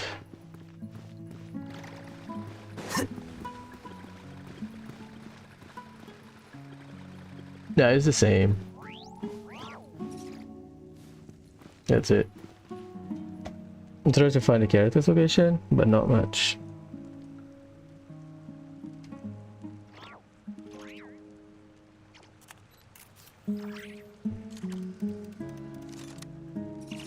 Wait. Let me find. Whatever.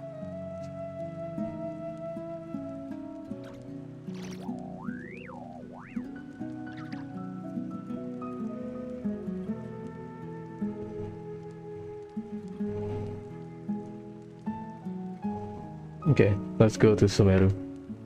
They are hidden dialogues in Sumeru.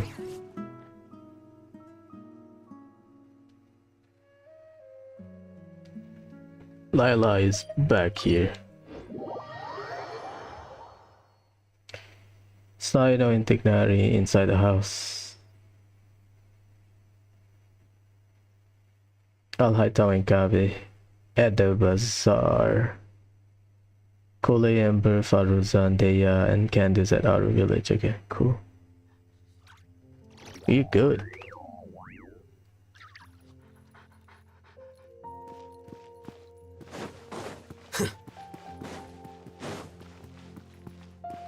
She's at the clinic, I think. Lila. Oh, sorry, bro. That's not Lila, that's Lila.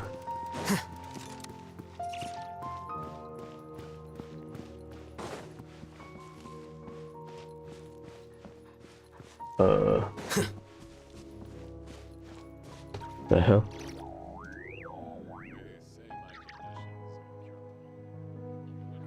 Let's take the medicinal herbs to Marstein once they're ready. Oh, that's Act 1.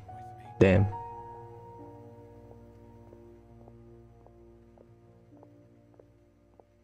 So there's no ending, huh? For Act 2. No. Whatever. Let me double check. Because Lila is supposed to be at this spot. But that's day 1 apparently.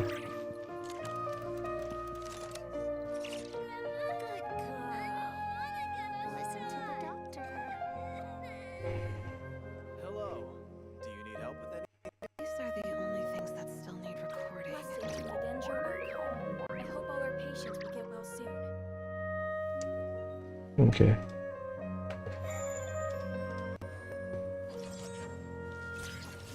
Let's go check. I'll deal with Layla later. Our bond is strong.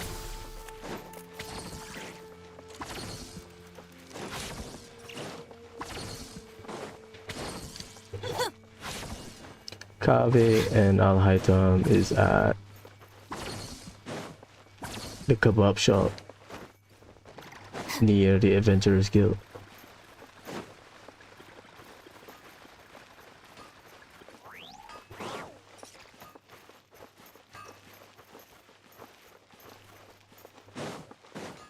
Yeah, down there.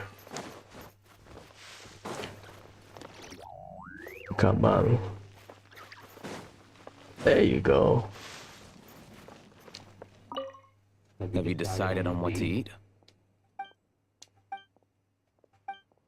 Fine. I'll go ahead and order then. Hey! Wait a minute! So, when you do the thing where you pretend not to hear a question if you don't want to answer, it works like a charm. But not when I do it? Bro got rage baited.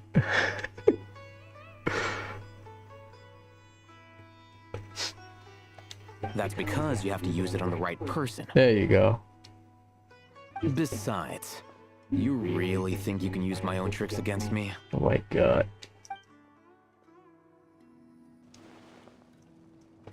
Next is which character? Ah, Nilu.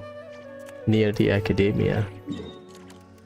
Academia's entrance here. That circle spot. Sino Tignari settles at Tignari's house. The rest are at Aru village.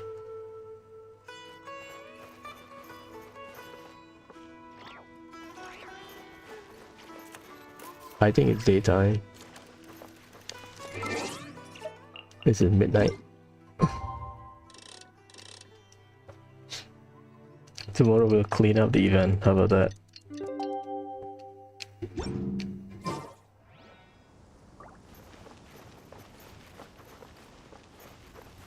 Wait, what? Am I at the wrong place?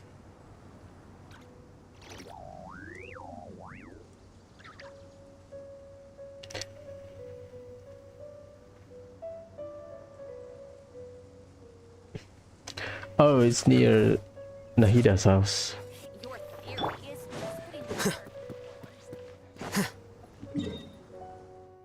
Up here. That big circle.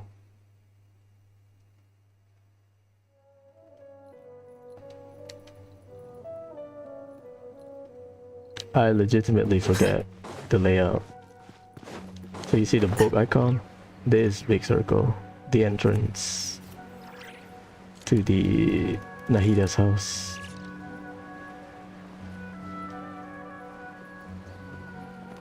Wait, what? Again, I forgot the layout, to be honest.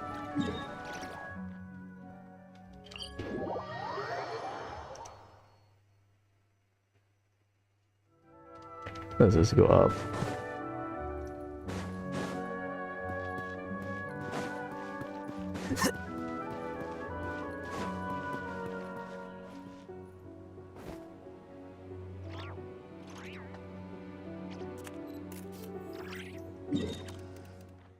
are supposed to be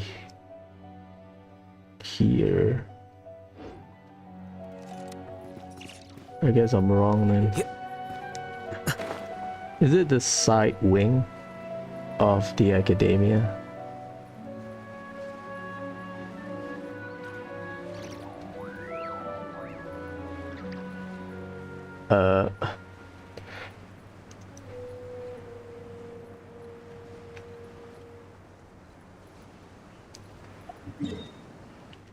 It is. I'm not wrong.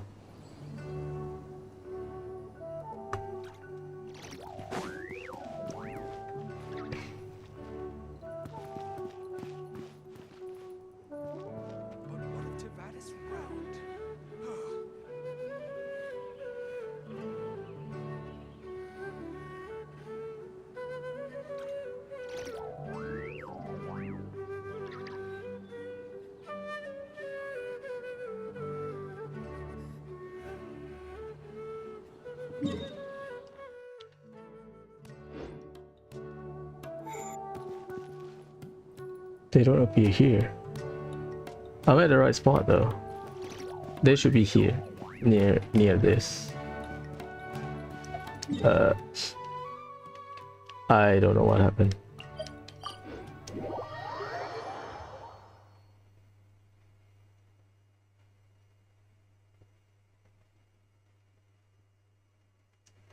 I'll go to Setos first.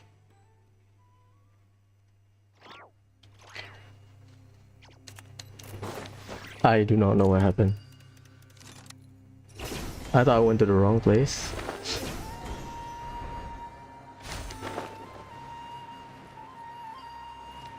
They are outside Tignari's house. There you go. You don't make it out to Gandharvaville often, and there wasn't time for visiting earlier. So why don't you stay a few more days? Sure. Got anything fun planned? Not really. We usually just go camping, do a little fishing, have a barbecue, things like that. Oh, and we invite the traveler along too if he's in town. Yeah, thanks, bro. Nice. I love camping. And a barbecue is a must. Don't get too excited. You might not know this, but Tighnari doesn't use seasoning when he grills. Huh? No way. Wait, what? Don't listen to him, Sethos. I prefer a clean taste, Ah. but you can put on as much as you like. You could have at least played along. You've changed, Sino. Man, it's a shame that guy hasn't been around lately. Or I'd invite him to join. He's the perfect buffer for your nonsense. I wouldn't mind him tagging along either. It's just a shame he doesn't play cards. Do you want to know why? Absolutely not. Oh boy, here we go. Seriously though, where did he go? Has anyone seen him around at all? I heard he's taking care of something in Notcry. Ooh. Oh, well, I hope it all works out. There you go. Not cry. So that confirms it. He is in Not Cry. Hat guy.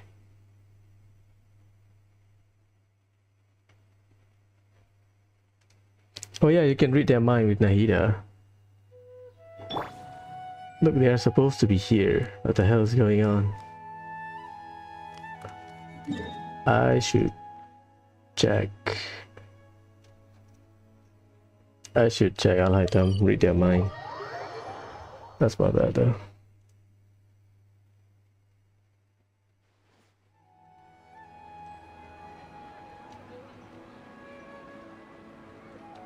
Oh, it's time sensitive.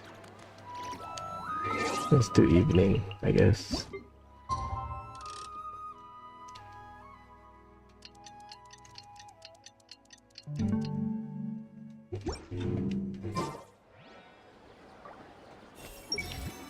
Why is it getting so hard to keep up the act? Is a worry-free life too much to ask for? What the hell? It's been an eventful day. And it seems someone is intent on not making tonight any easier. Oh my god. Let's check here. Maybe Nahida was busy during the day.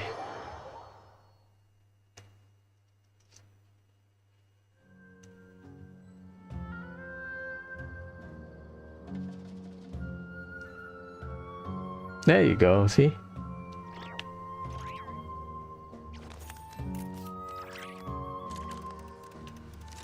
Wait, Nilo's not voice. Hey! 3 stars of different colors. Could that be a potential research topic? I should look into that. Lila, do not cry, let's go. Miss Layla seems to be under a lot of pressure. I should take her to watch her performance sometime. That might help her unwind. You cannot use her skill on Nahida. 3 stars of different... Well, this is an unexpected reunion. Like, 3 stars of different colors rising in the same sky. What a spectacular occasion! Archon and Miss Nilu from the Zubair Theater. I'm not interrupting anything, am I? Of course not. I'm just relaxing, gazing up at the starry sky. I get a lot of inspiration for new dances when I come here. Oh, I'm also here to get some inspiration. I thought I was the only one who did that. Of course, the inspiration I need has to do with my studies.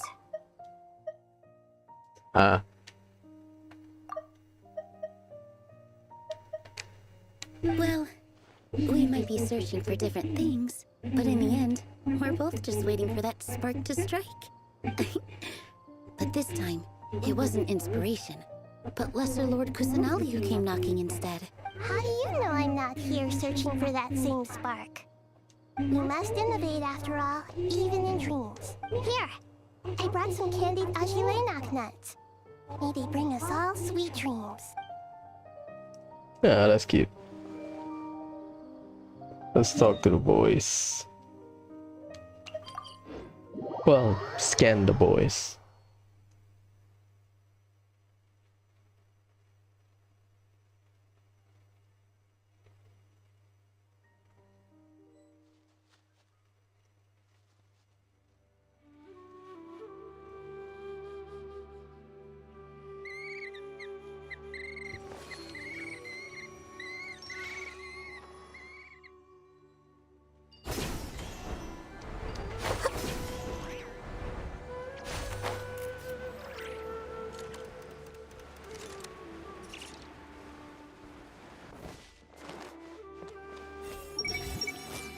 Rainforest life sure is something. Do all desert dwellers become like him after being here long enough? Oh. Hat guy. Card games. Was he setting up for a hat trick joke? Oh my god. Haven't thought of a new pun yet, but it'll come to me. And then I'll punch them with humor. Okay, that's enough. So yeah, tomorrow we'll do the activity, get our free collay, and be done with it. I'm surprised they don't give you Lila. Let me check my Lila and collay. I think my collay is C6. I pulled on a banner with collay. I don't remember which banner. So my collay is C6. Yep. My Lila is C6 as well. It's good. I like the story. It's a teaser for Zande. I think this is necessary, maybe? But again, the complaint about Genshin event is you lose contact if you don't play the patch. So I don't know. There are rumors about, oh, Hoyo's gonna release Simulanka so that, and Hoyo will have older event in the archive. Because we have the solution. The solution is paralogism. Because in paralogism, you don't start the Archon quest here, Mondstadt. You go through a portal for a copy of Mondstadt. So if Hoyo can do that for some of the event in the overworld, right, so that it doesn't interrupt with other main event around the same area or whatever, then I think it should be fine.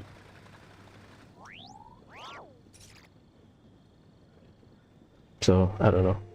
Anyways, So the plan is, I think I might play Inazuma 11. Might. But we'll see. It's either released tonight or tomorrow. If it released tonight, I downloaded it and tried to get a head start. If not,